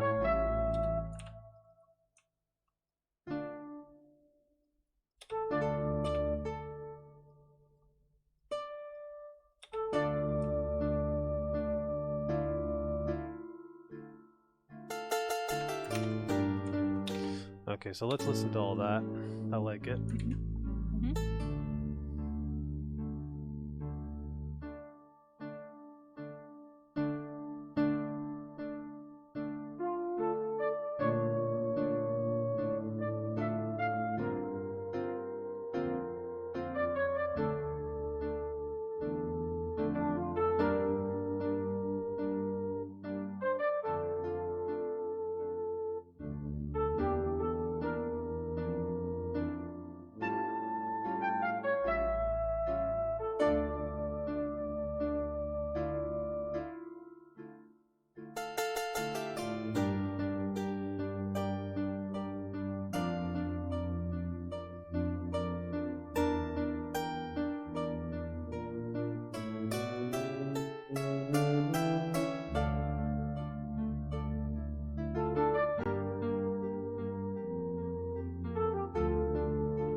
I like it. Hmm. What do you guys think? What's the word? I like it. You like the changes? Mm-hmm. So what I'm going to do is also change this. Oh, I need to change the top as well.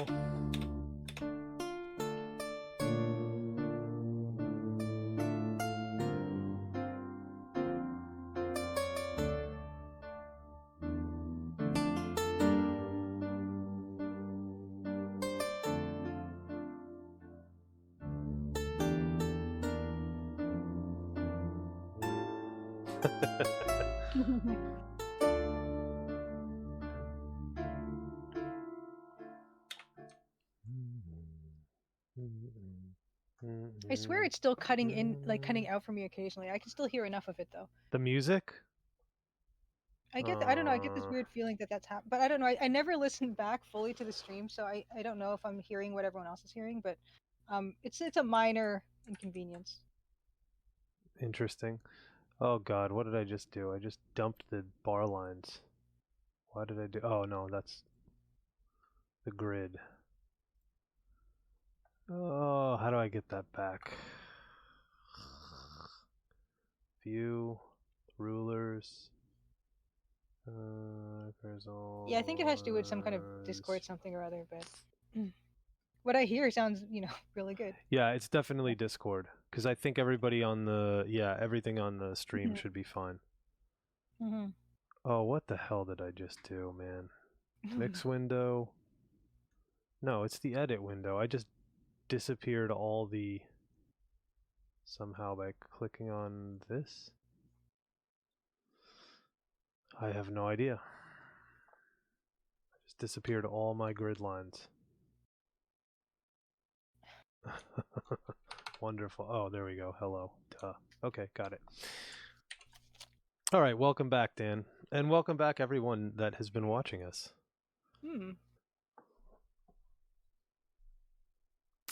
If you don't know who the heck we are, we also don't know who the heck we are. So that makes 3 of us, 4 of us.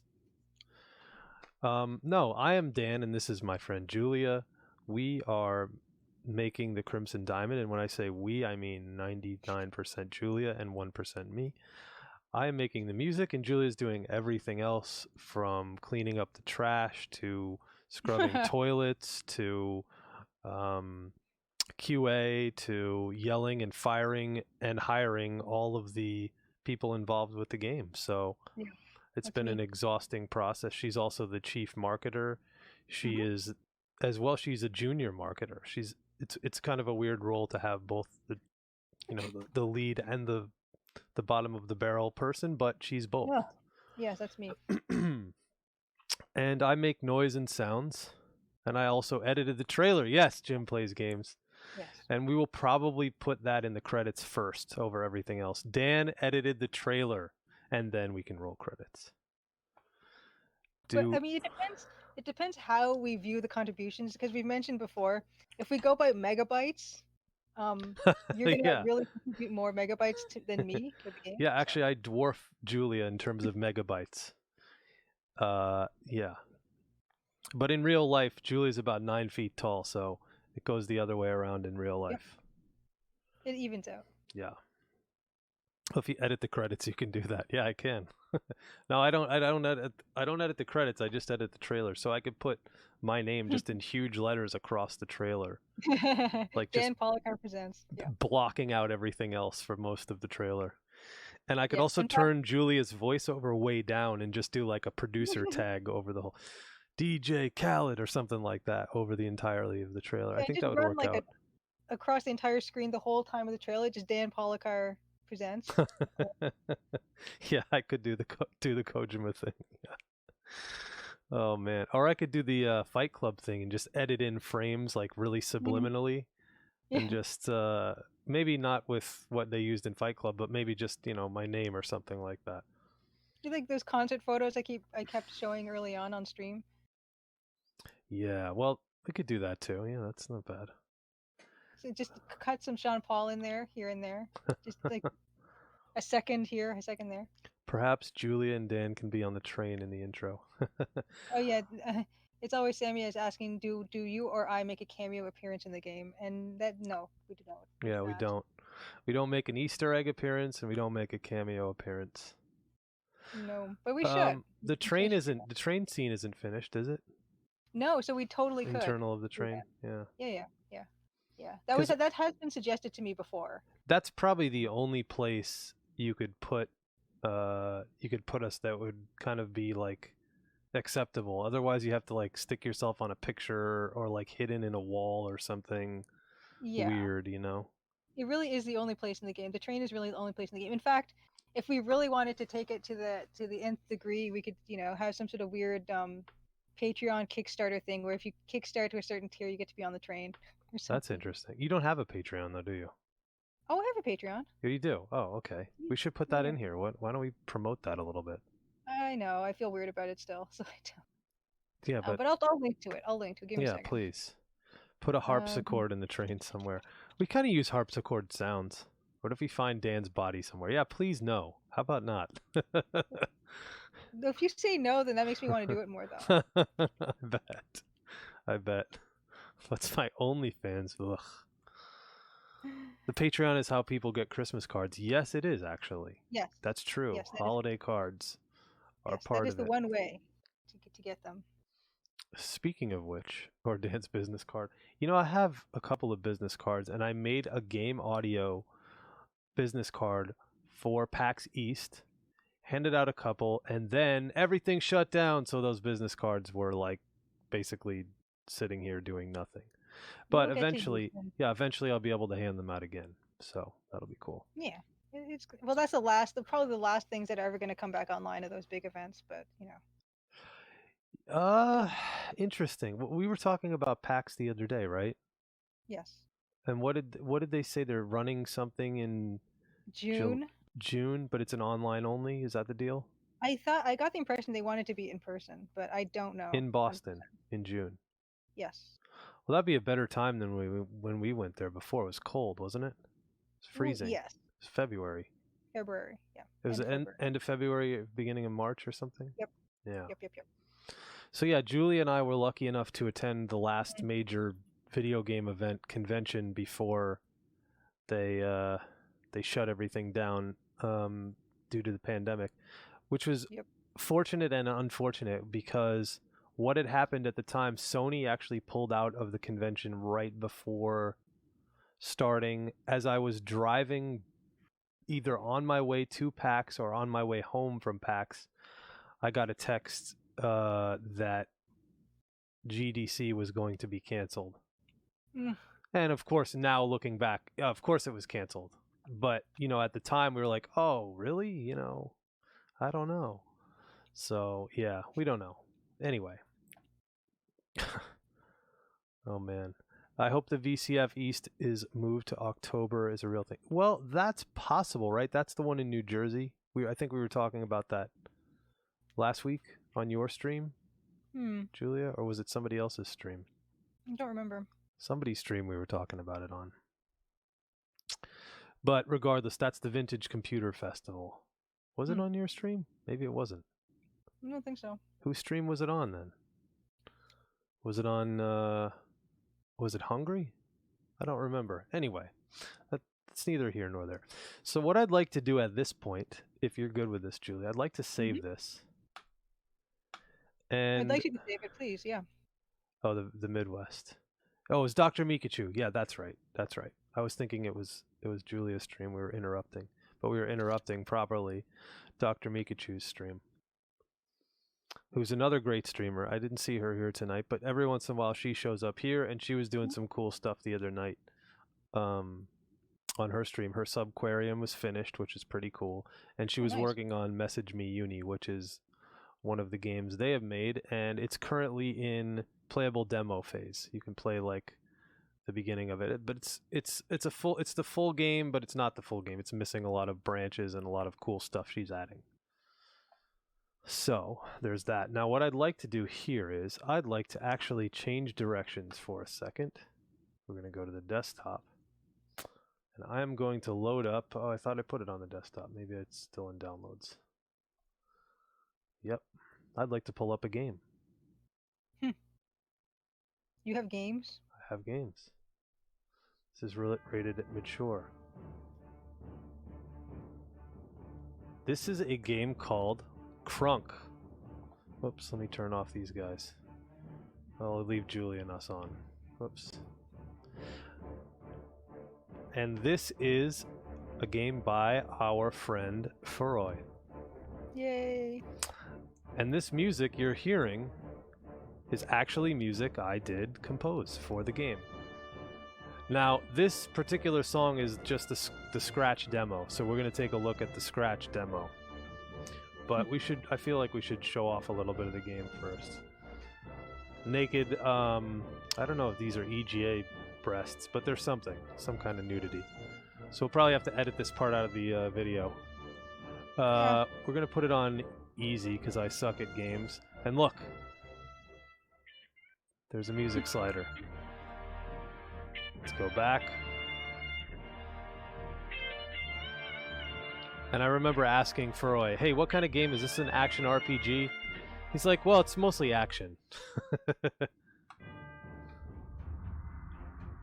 Now, this is not music I composed. This is music from a library that will eventually get replaced. Crunk stands at the base of a large, foreboding tower. There is a large, heavy door which refuses to budge, blocking his way. Crunk stretches like a tiger. His mighty thews? I don't know if that's... if I can't read or whatever. Glistening in the dappled sunlight before smashing the door and stepping into the gloomy shadows beyond. Enter. And here we are. Here is Crunk. Oh, I'm gonna have to shut us off, Julia. That's okay. Crunk the Barbarian. I got the key. 4 monsters left. Now you see that sword? Basically, I need to keep killing stuff or go to the next level. Because if that sword reaches a certain point, then I die. With a satisfying click, the key springs into the lock and Crunk slips up the stairs. His heightened senses quickly detect the faint smell of jasmine ahead, which stands out from the other putrid smells of the foul tower. Hello?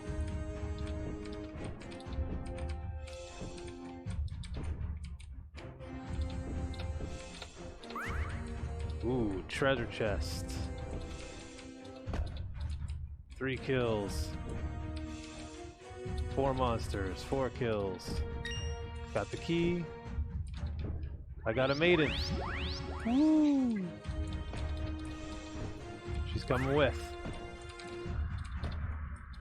Okay, I think that's it for monsters. Let's go. Boom! Ooh, I got all the enemies and all the chests. I didn't rescue the maiden? I thought I did. Did I leave her? Oh well. With a satisfying click, the key springs and interesting. So I think this means there's just a maiden on this level. Now this game is not finished. This is in development. So let's say this is hot code.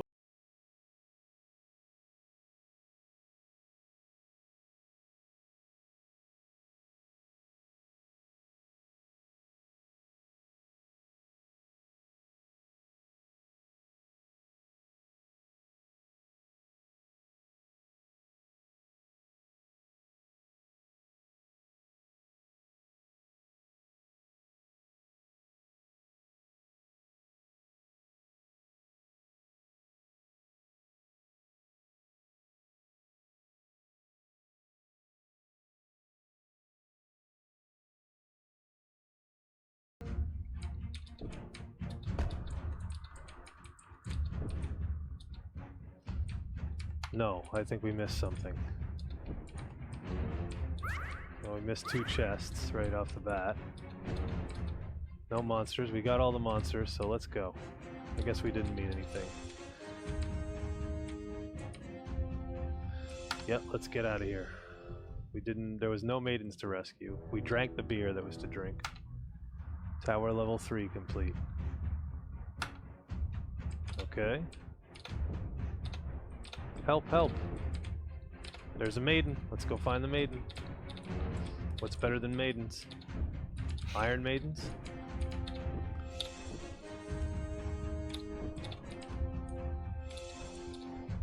Please untie me, kind sir.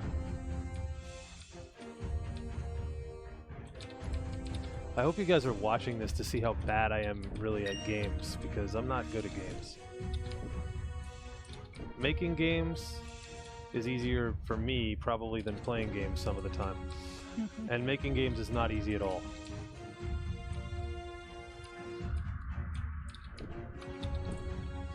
Uh-oh, I'm gonna run out. I might have to just cut. Uh-oh. What's going on? What's going on? No! Yeah, let's get out of here. We didn't rescue the maiden, but there also wasn't a maiden. So anyway, this is the game. Awesome. There we go. That's all explained in the non-existent help screen. Now, let's exit out of this. Actually, let's do this. Continue? Yes. Continue? No.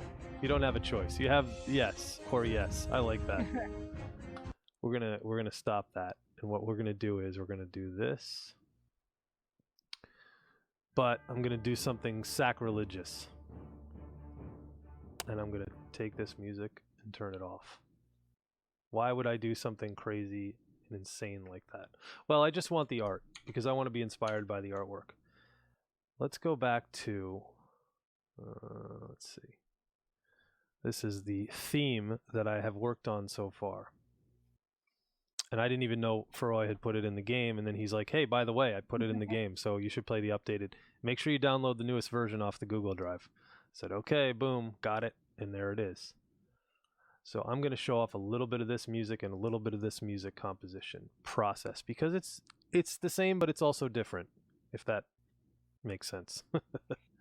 Is there a Steam or itch.io page we should check out? That's a good question. I don't think there is at this point. Feroy, that's on you, buddy. Is there anything that we can check out that we can put and post in the chat for people to look at? Will I be making sound effects in this game too? The answer is yes. The answer is yes. I'm going to be doing some of the sound effects. So it's too prototypey, still no pages yet. This is the world premiere. Nice. Nice. Oh my goodness. World premiere on stream. So unfortunately I can't change the topic to the game we're playing in my stream stats because it's probably not there yet. But just a quick note, if you're doing any streaming of the Crimson Diamond, you can find it in the Twitch database. So it is in there. I don't know how that happened. Yeah, I think probably it was added maybe by somebody or by Steam or by getting enough plays or whatever. Cool. Cromwell, I got to drop off, but thanks for the music tonight. You're welcome. Thanks for coming to check out the stream tonight. Here's where we're going to jump over. Now, it's funny. Somebody subscribed. I still have to figure out how to figure that is, but thank you for the follow. So what I was doing before, I was putting this music together. One of the reference tracks Feroy had sent was Conan, or Conan, I guess. Conan Exiles, Conan, not Conan O'Brien. Conan Exiles and Conan MMO. Conan Barbarian. Oh, yeah. Julia, I'm pretty sure that was a dad joke. We need to see our face for that. I'm pretty sure it was Colin the Barbarian. Yeah, exactly. But what Feroy said something that was interesting to me. He says, "Wow, I didn't know you could do full orchestra style scores." And I said, you know, that's probably because I've never done one on really not. I mean, I did the Paralives one, which is kind of more of a rock thing. But yeah, we can do all kinds of crazy stuff on here. So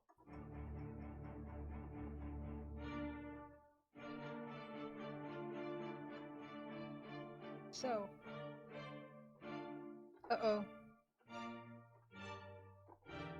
Did it drop, or I don't hear you anymore? That's just you. I think it's giving me it's what's it called? What's the name of the software we use? Discord. It's Discord muting the sound for you. Sorry. Yay.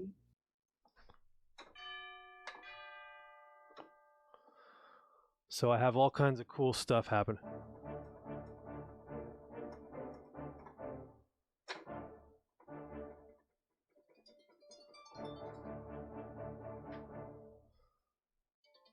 Oh, I just got a notice. Let me see here on my phone, which I had set to look at something on eBay. And I have to make sure I look at it before 4 minutes and 50 seconds. The item that I'm looking at is currently $250. Can you tell us what it is? I'll tell you after the auction's ended, maybe. Okay. Because you don't want anyone outbidding you? Well, it's not. I don't even think I'm going to bid on it. That's too much money for me, but I would like to bid on it because I think it's going to go for ridiculous money. But that's another story. I didn't doubt you were capable, more of though to fit in the budget. Gotcha. Yeah, I mean, really, if you want to get particular about it, this takes, because I already had a lot of these sounds, they're very expensive to get these sounds. That's the problem. Once you get the sounds, it's better. But this particular Cinestrings core and the library that I have of stuff, just if you want to, like throw up in your mouth a little bit, just go Google what Cinestrings core itself costs. And Night, Jim, Matt. Thanks for coming. Oh, Jim, Matt, thank you. Yeah, definitely. Google, go on their site and look Cinewinds core, Cineperk, Cinebrass, Cineharps, Cinewinds, Monster Low-Winds, and Cinebrass Sonore or Sonore. They don't have a subscription. They only are a one-time fee.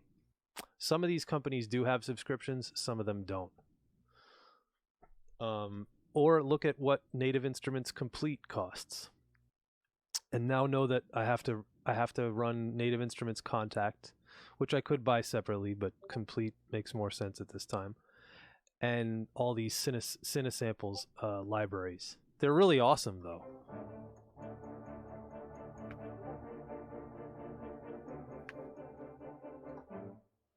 Yeah, there's a Middle Eastern thing in here. Oh, you wanted some cool instruments that were like out of the norm, right?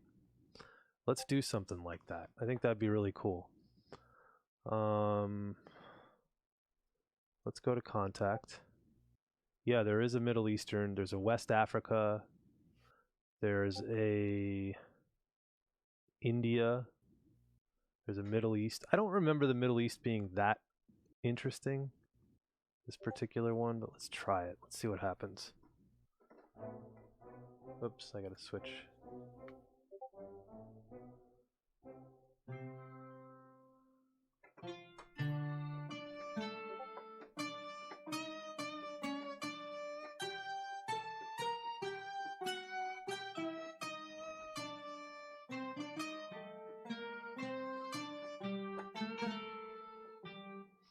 I don't love the, I feel like it needs some kind of reverb on it. It just doesn't feel, oops. Hello. Doesn't feel enough. I don't know. Did I put vintage verb on here? Yes, I did. Oh god. I have the license here somewhere. I did buy it. Did I download it? I don't remember.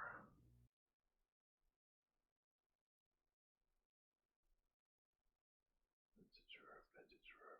Well, I might have to use another one for now. Cancel.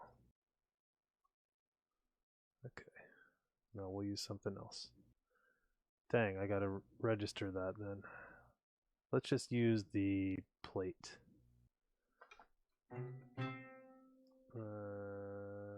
Input bus.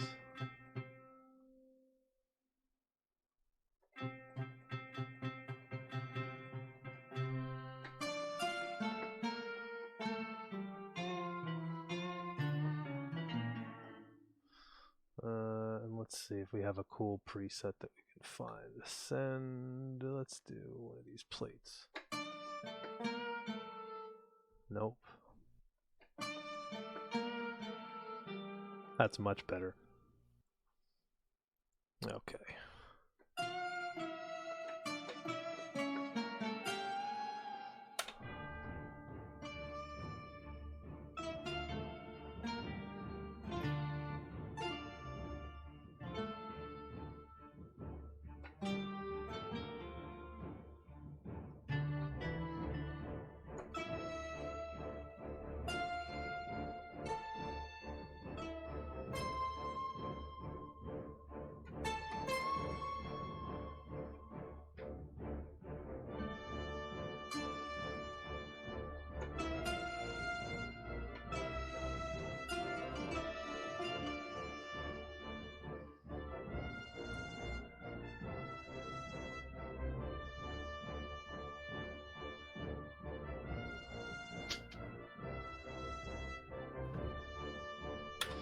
think we got to find a place to where this should fit in, because I like it, but I also think maybe the instruments, what am I trying to say? The percussion could be what is more of a different sound.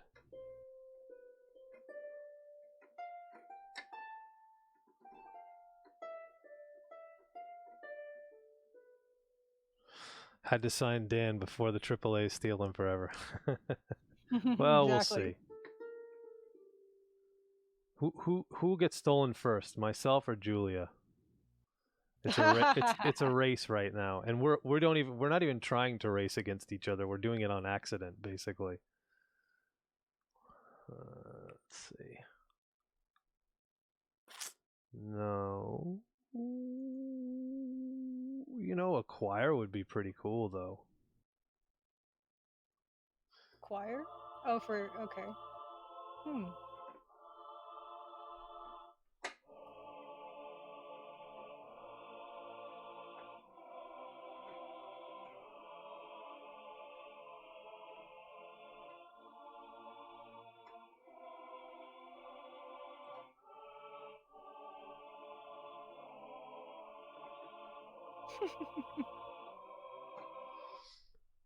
Yeah, let's add that reverb to this.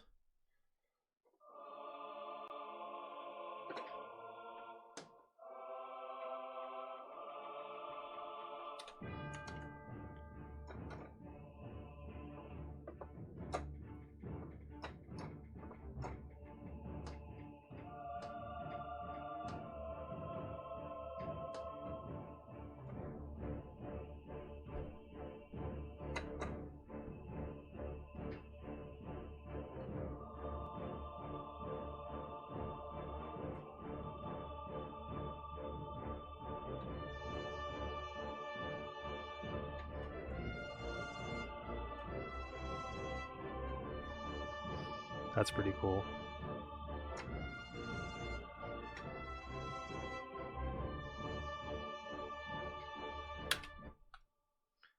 Okay, let's record that with the trumpets when they come in.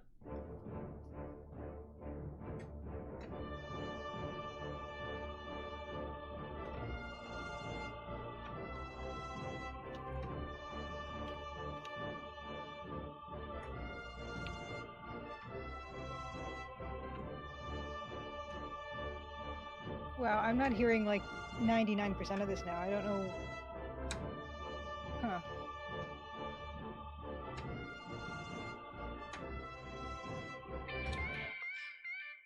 Yeah.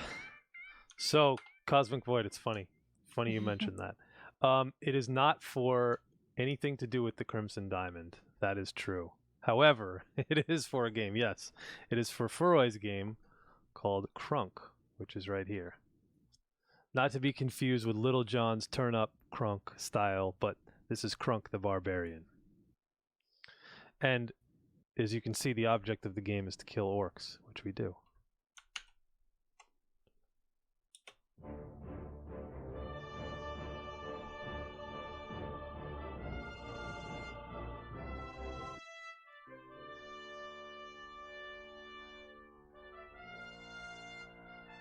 Yeah, there's a lot of destruction of furniture. Honestly, that should be a part of the warning in the mature rating, like furniture destruction, like literally.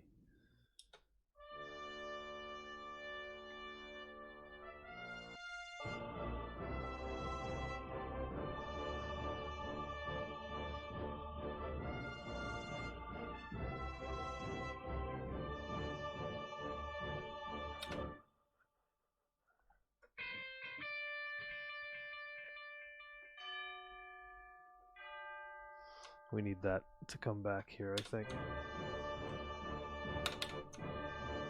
And we don't have any real percussion. We just have a couple of little drum things. And once we give this like the full treatment, let's see here. What should we use that's crazy aggressive? Let's do this. I want to show off some tricks that I never really get to show off because I'm not using these I'm not using any of this stuff for Julia's game for a specific reason that it doesn't make sense in the game. It's a very good reason. Yeah. Oh, this is a great plugin.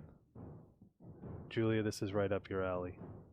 I probably won't be able to hear it because of Discord. But you can see it. I believe you. Yeah, I can see it, sure. But it looks cool. There's a tape running. So what's better than this? Okay, so what we're going to do is we're going to put this, we're going to send these drums to this. Oh my god, it's so cute. You're right.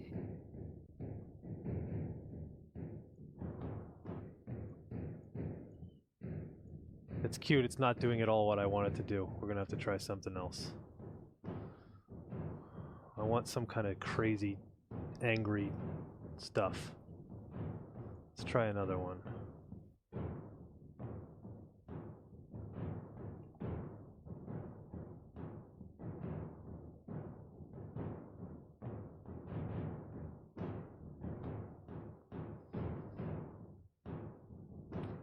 Yeah, let's just go nuts on this.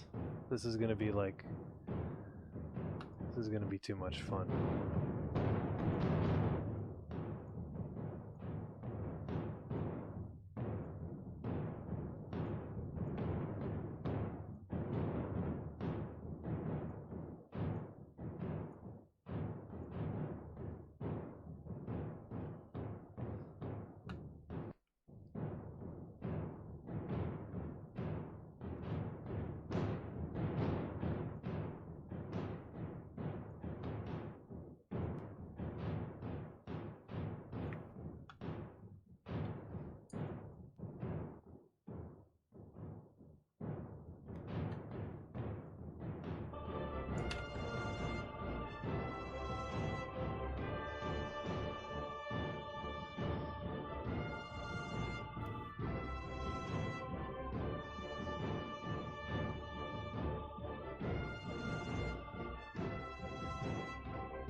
Okay, cool. Mousimus says, you can sneak in some electric guitars like you did in EOS. And interestingly enough...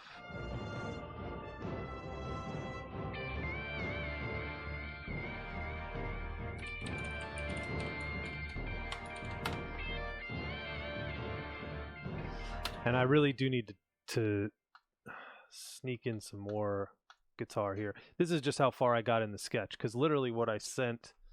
This is my sketch. This is not really the final version at all. But you see how fast this stuff can kind of come together?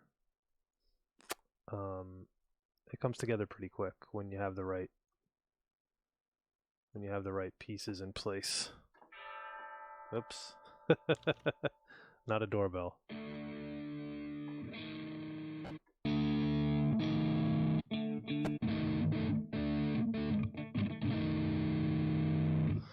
This is a sound that I made custom for my buddy Pete, who played on the Empire of Sin soundtrack, but I don't think that song is in the game yet. There's like a sweet wah on it. Why isn't it working? Oh, it's not on.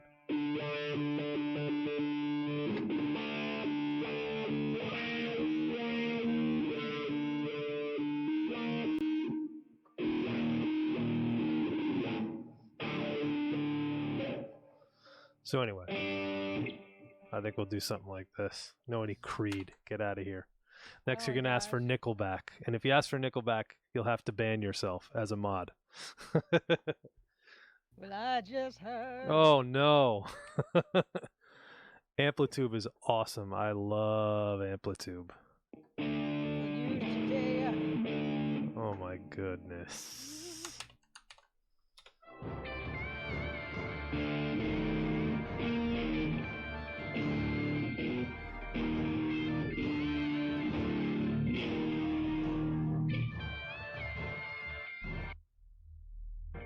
Yeah, that's gonna work.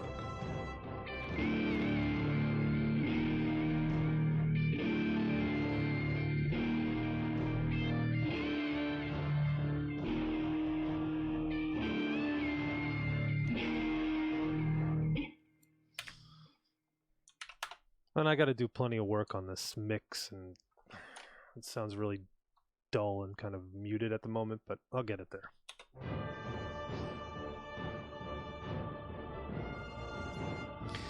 Now what I could do too is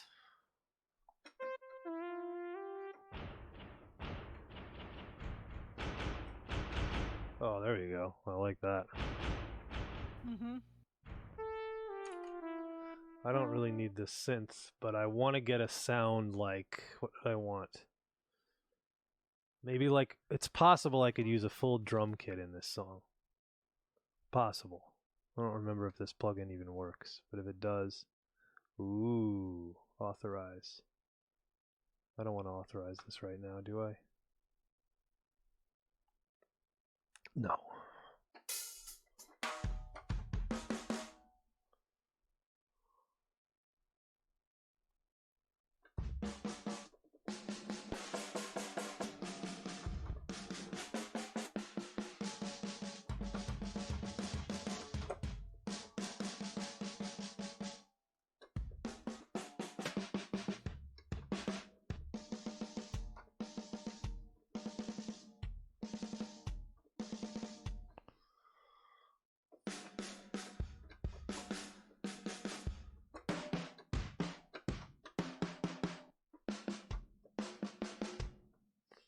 We'll see.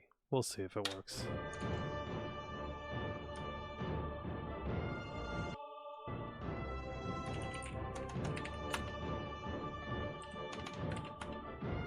Oops.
Now, what's really cool about this is a plugin called Shredded Stratus, and it's basically a strat that they've recorded, but they've also done this really cool thing called multi-tracking, where you can get it to sound like it's 4 guitars tracked, which basically is 4 guitars playing the same thing, or the same guy playing it 4 times. Yeah, this is the idea is that it's, I mean, the game is like aggressive. That's just where I wanted to go with it. It's kind of in a way it's kind of similar in aggressiveness to Empire of Sin. Crimson Diamond. Well, if you think about the shower scene, then maybe. No spoilers, but if you, we should even shout out. Well, unfortunately, we can't shout out Feroy's site because he doesn't have one just yet for this game because it's still kind of early days. But we could shout out Doom. Yeah, there we go. Doom is cool. Gearing you up for a battle. Well, that's pretty much what's going on in the game. It's battle. It's nonstop action, essentially, except for when you read between the levels. Is that right, Feroy? Do we have that correct? And obviously the sounds are going to be cool, and I think, there might be some humor involved in the sounds, because obviously there's humor. Are there any percussion instruments that sound like breaking wooden furniture? I mean, yeah, we're gonna add those. I don't know if I'd put it in the. That's not it.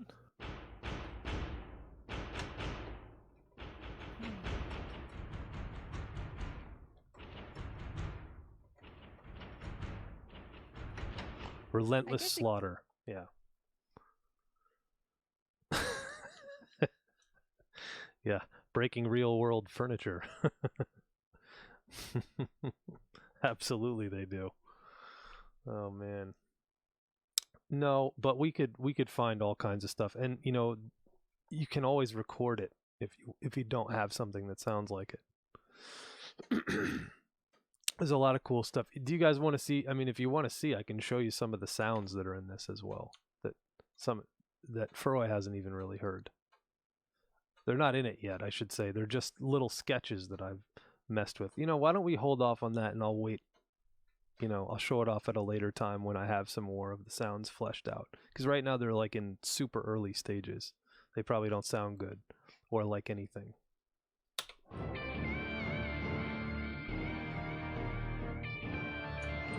Yeah, I haven't sent it to you yet, Furroy, but I have done some.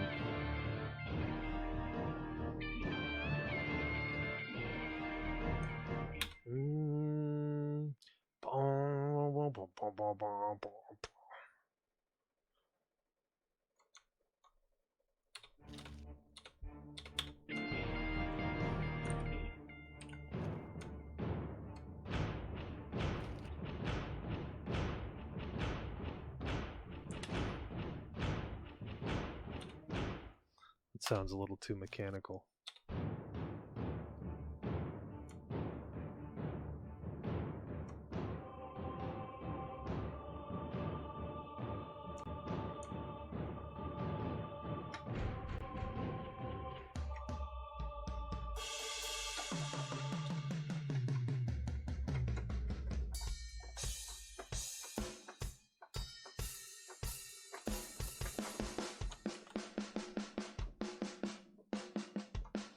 Now this is a really cool plugin piece of software, which I can do some crazy stuff here. Oops, I want to do this on the master.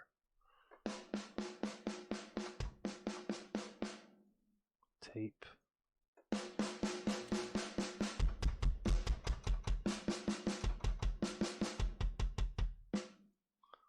I want to turn that down.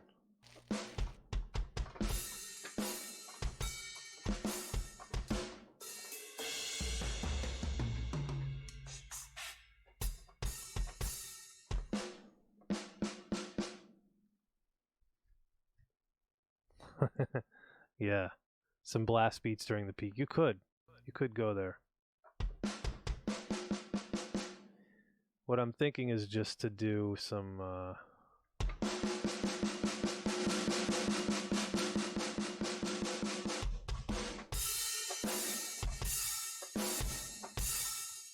kind of similar to what I did in the if you guys remember, I did the streamer, the theme for Sax Theory, my buddy Sax Theory, the streamer, and I added some drums that were real simple. They might work here, they might not. I'm not sure.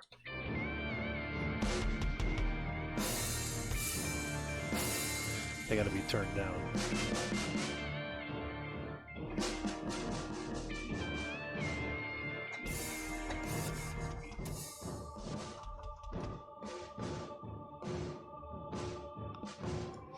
No, I don't think so.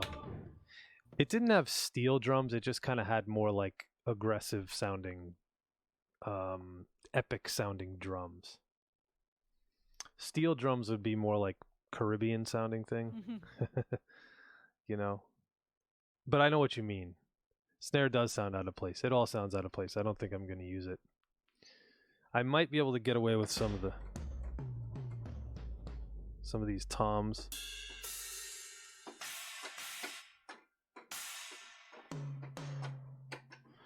Maybe some of these crashes or something. I don't know. Not really too in love with what's going on there.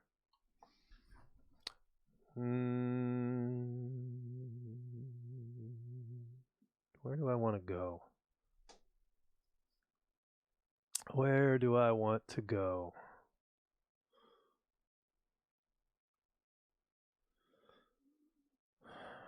I don't know. Let's play it again.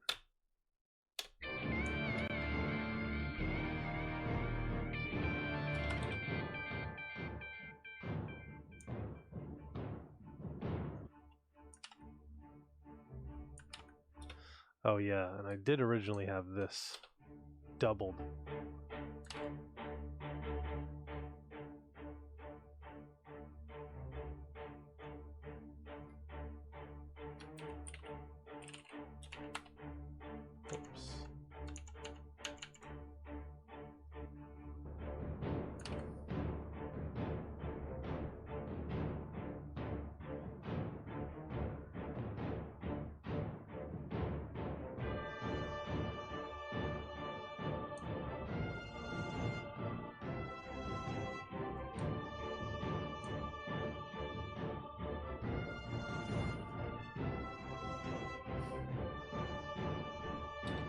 Ba, ba, ba, ba, ba. Yeah, it needs like more epic sounding stuff going on here once we get into this second part.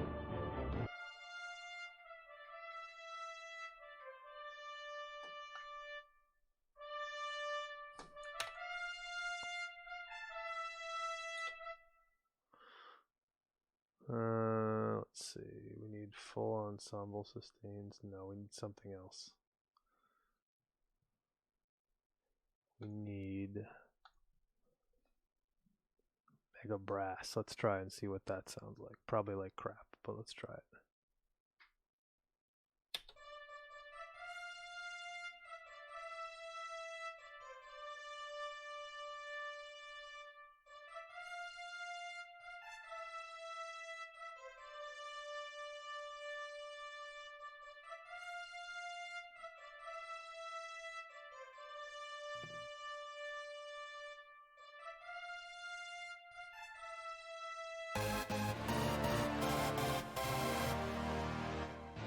Whoa.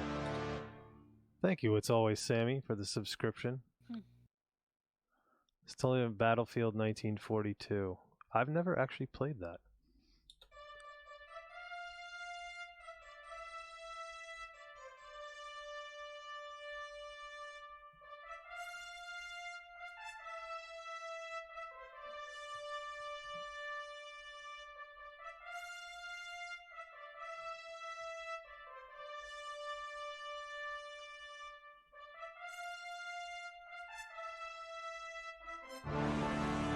Oh, yeah.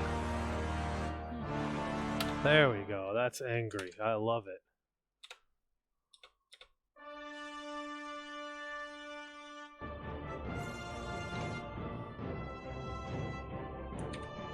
Yeah, now we're getting something out of it.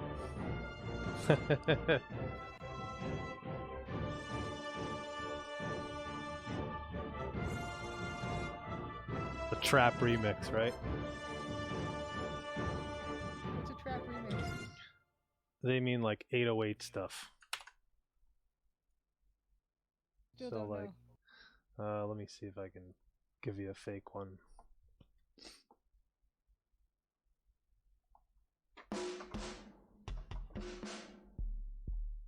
Something like this.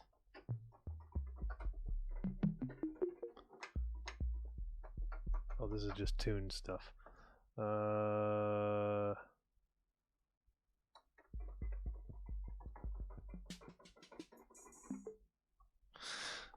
Do I even have it?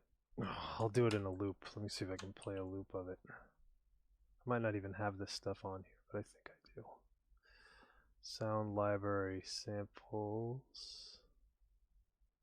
Oh yeah, here we go.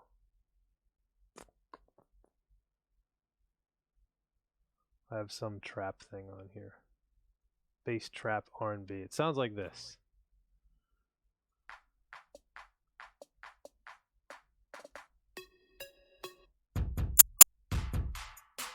Not like this so much, but this kind of vibe.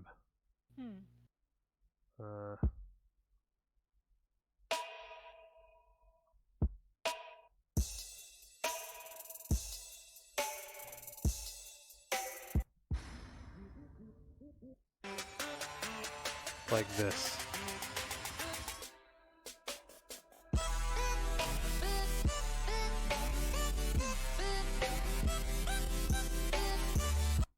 Something like that.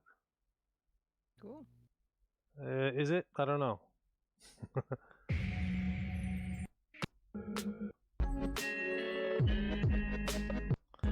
This isn't even really trap, but it is what it is.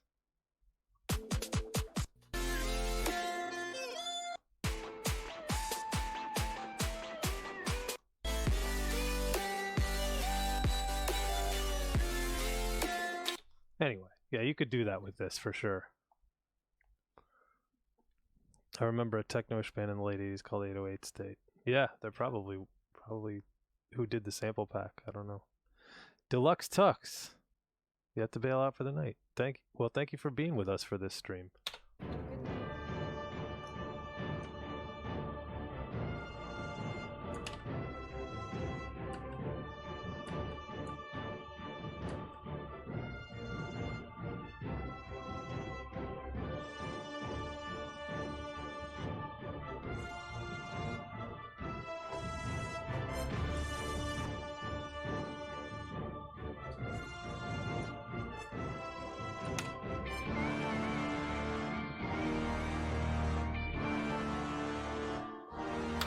now that brass is like a little too imposing there, but that's pretty cool. I like it already better. It's blazing loud.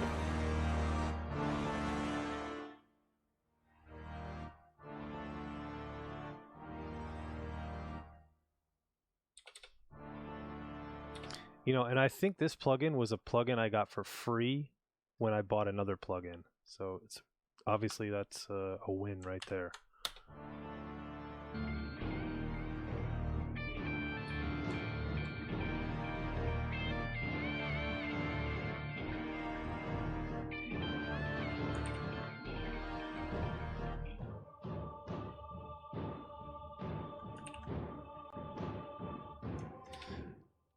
As of right now, what we're working on is just this, and then maybe like a shortened version of it or a slowed down part of it. So it's really just one song.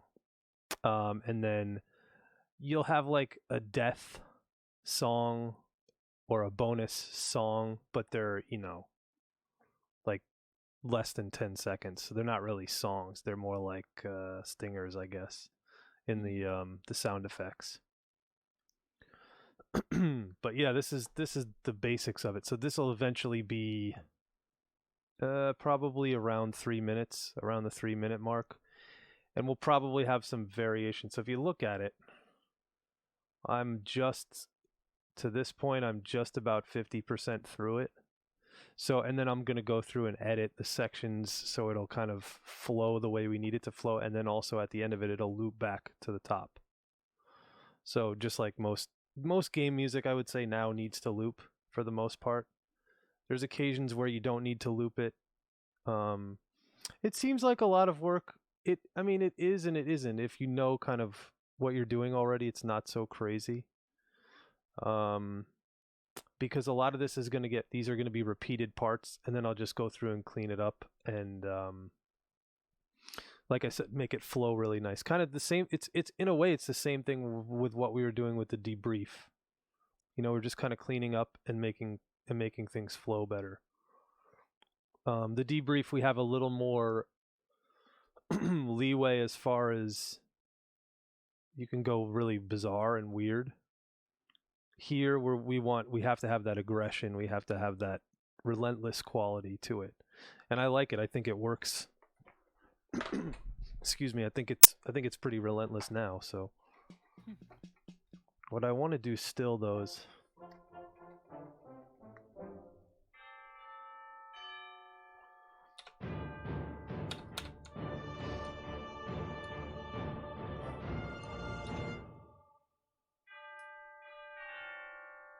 it doesn't go that low, so I gotta skip that.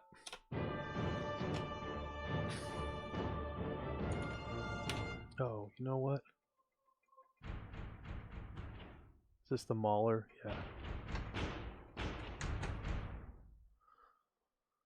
Yeah, the bells are pretty cool.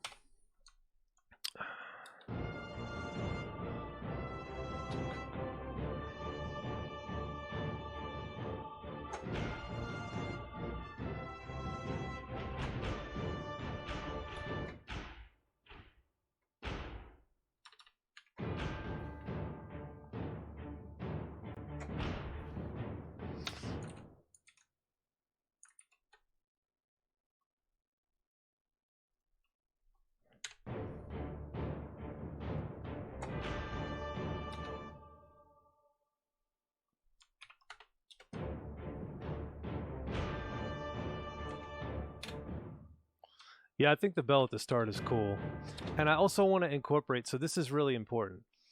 I want to incorporate things that Furroy has asked about or sent me references of. One is the Conan thing, which he said there's some kind of like cool Middle Eastern thing going on or something. So I have to find a place for that to go and to really not just put it in there because he's asking for it, but put it in there because it's going to make it unique and make it like a focal point or a draw to the song. Like when somebody hears that, they're like, oh shit, what's that? That's really cool.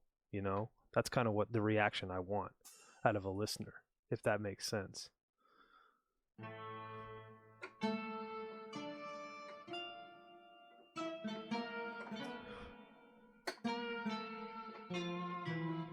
Now we could go weird too. Let's go weird here. Let's see if we can just like make this really bizarre somehow.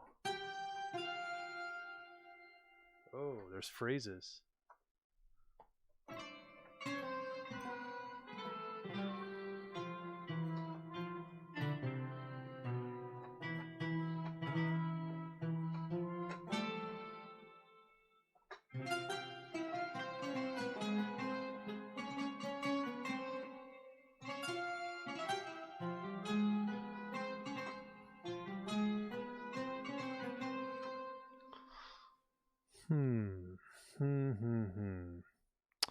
There's some interesting things here. Let's see what else I can do.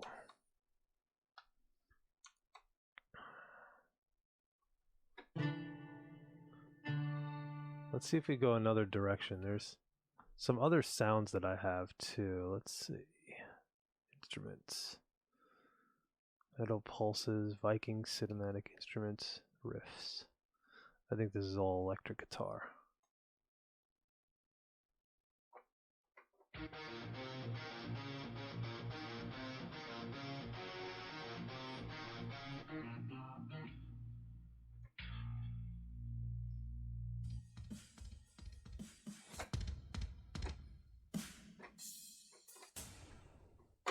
Yeah, I don't think that's what I need.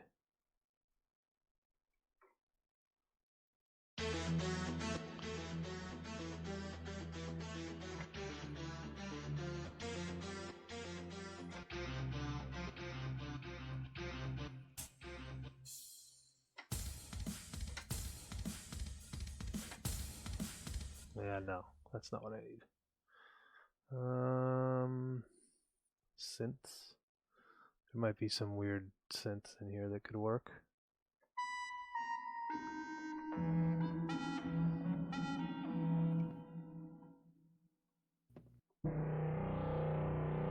Ooh.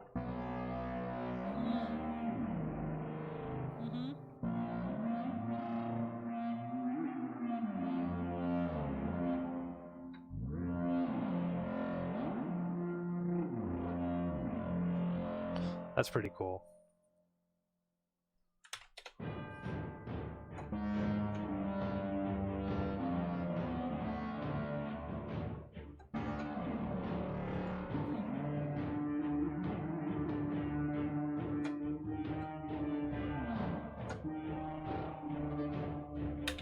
And if we had a really cool distance on this.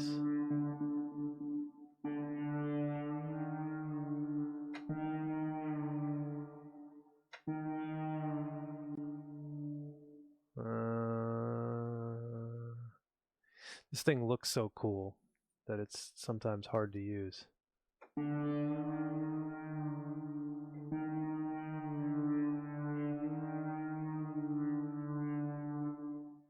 Okay, cute. We don't care about that. Controls. We really need more effects. Let's go nuts. Let's put a delay right on here. A weird one.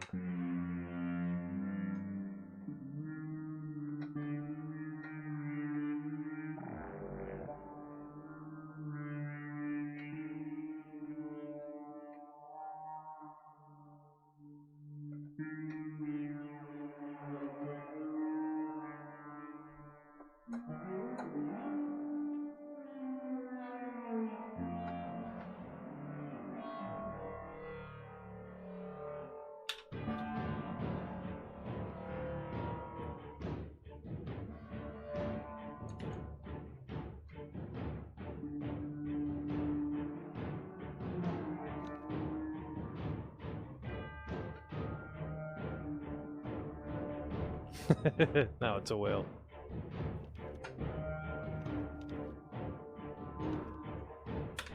We're on the right track. We're not quite there, but we're on the right track. Let's see. Let's see what else we got. We got some more weird stuff.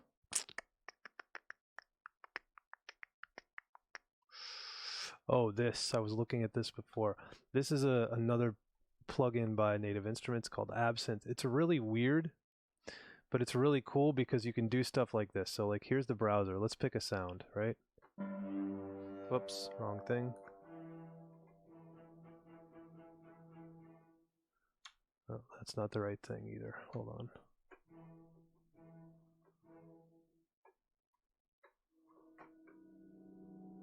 Right, here's the sound. But what you can do is you can hit this button that says mutate. And it just literally... Jim plays games. Oh, Jim plays games. Take it easy, dude. You can just keep hitting mutate as many times as you want. And it'll literally give you like a new sound every time. Some sounds are better than others, but you get the idea.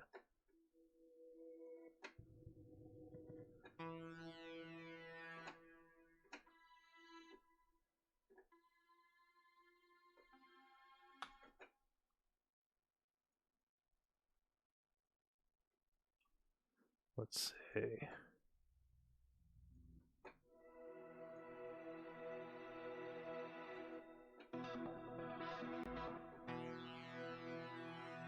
All kinds of cool sounds.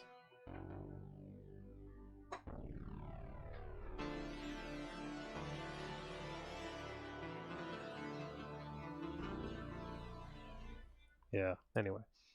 The tool I used to make the 8-bit sounds had a mutate thing like that. Yeah, it's really useful for sound design. Like I'm going to use this probably to do some of the sounds in the game. It's tough, but you don't have to match it really.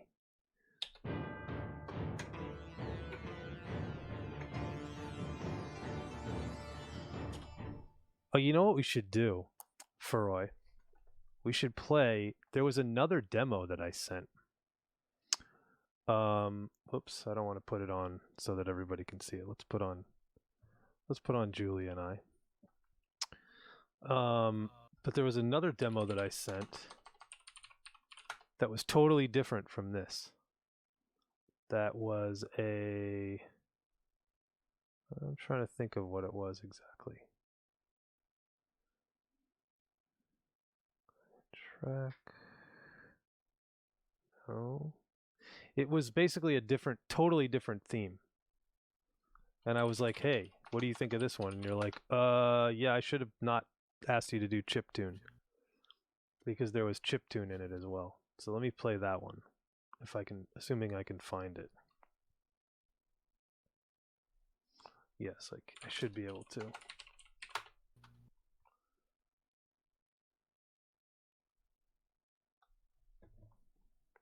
Need to type in my email because I don't know where I sent it to. And I send it from another computer. Let's see.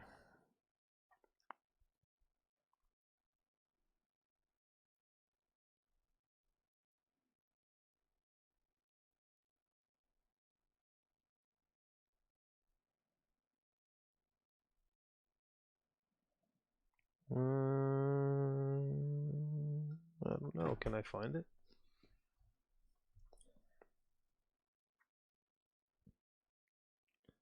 Sent. Okay. No. Sent.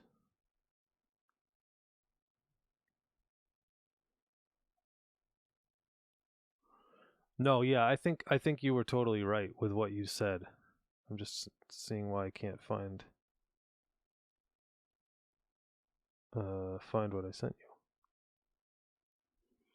I did send you another track, right? Oh, I sent it in Discord. Hello. That's why I can't find it. Because it was not emailed. It was discorded. And then we discorded it right after that. Yep, that's the other one. Okay.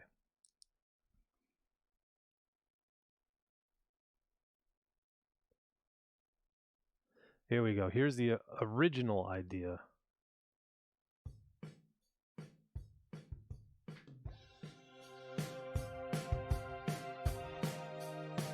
Totally different.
So that was the original demo, which was like, yeah, that's probably the wrong direction.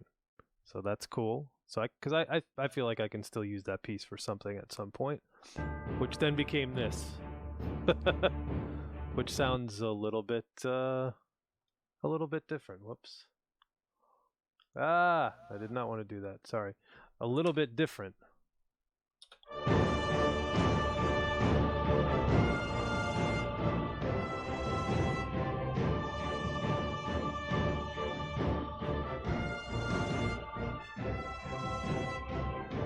So this piece is actually slower than the other one. I think the other one would work too. It just depended on what it is that Freud wanted out of the music. Yeah, massive improvement. I mean, I like the other song too, but I think it probably, if he wanted more chiptune stuff, it would have made more sense. I think this one will work a lot better. Yeah, this one fits a lot better. Yeah, and interestingly enough, it kind of came together. They both came together pretty quick. This is more like a march going off to battle. Yeah. Yeah, I mean, I thought that other one was aggressive too, but maybe it's maybe too spacey, too sci-fi. Yeah, well, there you go. Everybody prefers the epic song. So, Feroy, I guess your instincts were correct. And mine were not. Well, eventually they were, but the first time they were definitely not. But I think the key is to just be able to try to get what the game designer, game director, audio director, whoever is in charge of giving you the assignment as the composer, is to try to get their vision. You know, because it's not really about me and my skills are necessary, but it's not really about what I want. It's about what works best for the game. It's about what works best for Crimson Diamond. It's about when I see Julia start to make faces in good ways that she's like, oh, I like this. I can tell already before she says a word. I already know how she feels about it. She probably isn't even aware that she's like got a poor poker face when it comes to this stuff. Uh-oh. That's all right. You don't really need to have a poker face, but I'd like to play poker with you the next time we're in person because I'll easily be able to take all her money. That's another story. But yeah, like that kind of thing is what I look for. It's tougher with Freud because he's not on camera right now, but maybe we'll have to drag you onto the Discord camera as well, Freud, at some point. But yeah, that's the goal, is to really be able to get the person making the game their vision, right? Not what I want. It's really their vision. And a lot of you guys are developers in here. So that's why I think it's so, you know, rewarding for me, and hopefully it's educational for everybody watching, like learning different pieces of the process. When Julia's showing you how to make a font, that's pretty awesome. Like, where do you get that otherwise? I mean, I'm sure there's YouTube tutorials, but this is like, you can ask questions about it right there on the spot. Who else is making fonts on Twitch? You know, there's probably not a lot of people making fonts on Twitch, I'm pretty sure. Now I'm curious. Font making, it's the latest craze. Mm-hmm. It's definitely the next trend. Yep. But yeah, I think that's probably enough for this evening. This looks like I've already saved this, and I'm going to keep working on this and send this to Freud, because I think our goal is to have this done, the theme song done, before the end of the month, which I think is realistic. Another couple of weeks. Should have this thing knocked out. You guys should be able to hear it in game roughly. Yeah, what is the target date? I don't know if he has a release date or anything. And we unfortunately do not have anything except the when it comes out release date for the Crimson Diamond, but we are still trying for 21, I believe. Yeah. Even if it may be a ambitious goal. Yes. 21 would be nice. It's going to launch when TCD does. Nice answer. My gosh. Yep. Yeah, I mean, I don't even know the entirety of the scope for Roy's game. I know most of the scope for Julia's game. You know, we know that there's going to be 7 chapters. And you guys are playing chapter 1 if you haven't already. Yeah, it's probably a good game to play. Hello. Like, let me just close this on here, so we're not looking at emails that shouldn't be seen on stream. Zendar, an evil Stygian necromancer, lives atop a nearby tower and plagues the countryside. Guide Krunk through the tower, making your way to the top to confront Zendar in his evil lair. Krunk is a level 9999, laughs in the face of death, and cannot be wounded by any monster. Unlike most adventurers, Krunk doesn't have health. Krunk only knows rage. You can gauge his rage, hey, there you go, by the amount of blood dripping from his sword. If he runs out of rage, he will get bored and go home. Then it's game over, my friend. Good luck. Use WASD or the cursor keys or joystick or touchpad to move. Ooh, you can use a touchpad? That's cool. Use escape, space, enter, and F for special abilities. There you go. And, you know, eventually this will get changed, but right now, that's who did the majority of the music. And Christian is somebody that you use from a Patreon site, and Christopher as well, and Krishna, I think, right?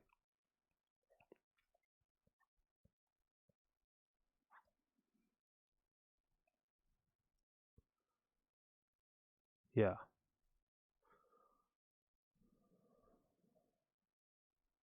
There you go, Fear of Girls. If you want to see that link, you can. And there we go. We're back to Krunk the Barbarian again. Oh, let's leave Julie and I. Cool. There we go. Patreon for GFX. Yep. And Krishna is the music royalty free. Yeah, so this is another cool way to do it, because basically what Furoi is doing for this game is there are certain assets that he isn't building, that he's using like pre-made assets or made assets by somebody else, but then eventually he can replace them if he wants. But it gets the game done. Mm-hmm. So it eliminates the need to say, well, you know, I don't have this, I don't have that. He's got a soundtrack too. Like he was able to just use some of the royalty-free music. There's a whole soundtrack. He was using different songs for different parts of the game. It at least gives him, like, you could release the game fully if you wanted to, like this. But of course he wanted certain things done with the music, so you know, you got to get somebody directly involved, not just using, you know, like pre-built music. But other than that, I think it's really cool.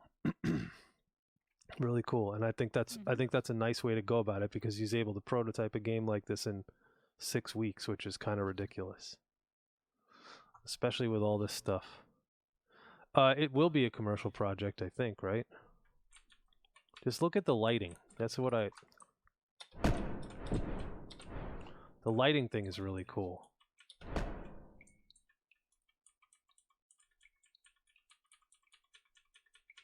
I like that. Kind of reminds me of Among Us.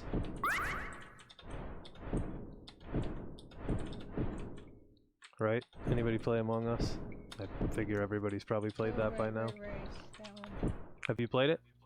Well, I tried once. I didn't think we had enough people to play it effectively. Yeah, you kind of need a few people. What? I didn't get all the items still? Damn. Thought I raged this whole place. Oh. I thought I destroyed plenty of furniture here.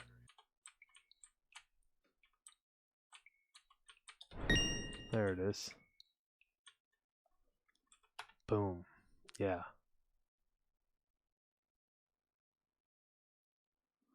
Some like to hide in the parts that get hidden, yeah. So, can I ask you something? Is this procedural generated, or is this levels designed? Like, some of it has to be, right? I also like this arcadey kind of, you know, art. And I wonder, too, play until you drink a beer. No, like, is there, oh, let's play it. Oh, all right, so let's play until we drink a beer.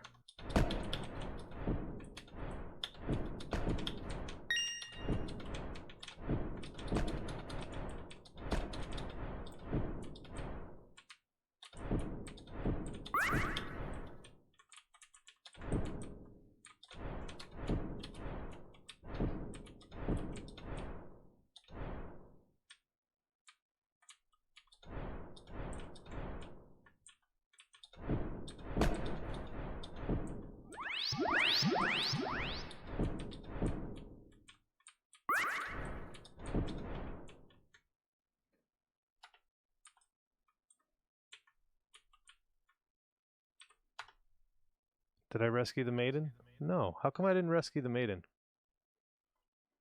It's procedural, but it's custom rooms. Cool.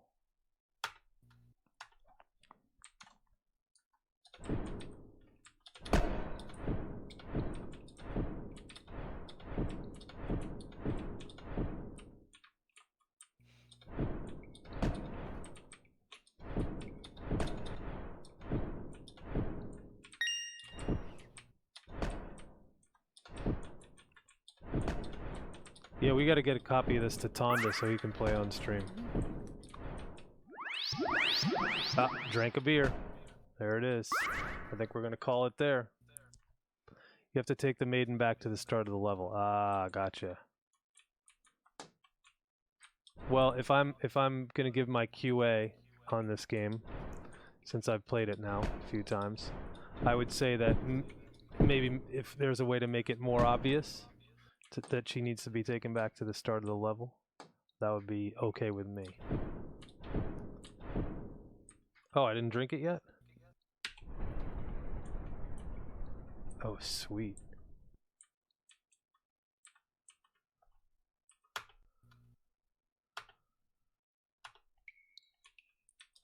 Obviously, you're still early stages, I realize it. But it's pretty impressive how fast you were able to get something up and running. And I think you said it's from Godot, the engine that this was used to make the game in, which is pretty fast. And you said had you known the software better, you could have done it quicker. Because Freud's main thing is programming. So.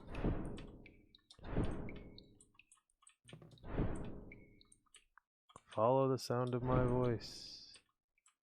Please hurry.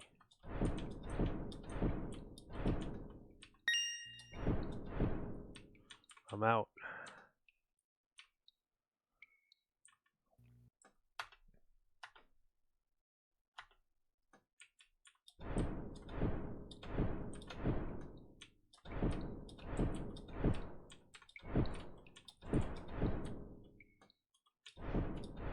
I don't want myself to get demo-itis on these sounds. I kind of like some of them. But this is also another tip for any developers. I think it makes it easier, if you want to make it easier on your sound designer or on your composer, make sure they have a volume and sound effects slider, because if they don't, then they can't, you know, properly hear certain things. So like right now, this is perfect if I want to test my music against this, but it's also perfect if I want to test, just if I want to hear the sound effects that the developer already has there, so I can get an idea of what can improve and how I can improve it, and all of these kind of things. Oh, that's it. I do like slime wall drips. Anyway, I'm gonna jump to our Julia Dan split view and say thank you guys for watching. I am Dan Policar. This is Julia Minamata. We are making the Crimson Diamond, and we will probably see all of you next Tuesday, where Julia will be streaming. Is that correct? Yes, I will be streaming. Okay, that's pretty cool. So we got a few people we could raid at this point. We got our buddy Jared. It looks like he's back. We got Taco. Ooh, he's playing Heroine's Quest. That might be a good one. The Renaissance is doing La Mulana. Kilgore is doing Tex Murphy. Overseer, which is I think the second game. You got anybody on there? I pretty much have exactly who you have. Yeah. So. What do you think? Should we go Taco? Sure. I'm thinking we should go Taco. Yeah. So thank you guys all for hanging out with us again. We will see you next week. Oh, thank you. Raid. It is Taco Tuesday. Did I do that right? Oh my god, no I didn't. Let me try this again. Try it again. From the top. You'd think after a year I'd get this. There we go. Oh no, I still don't think that. Never. Thank you for having confidence in me. Oh, dear Lord, man. All right, what do you say? Should we go? Load high tacos. Boom.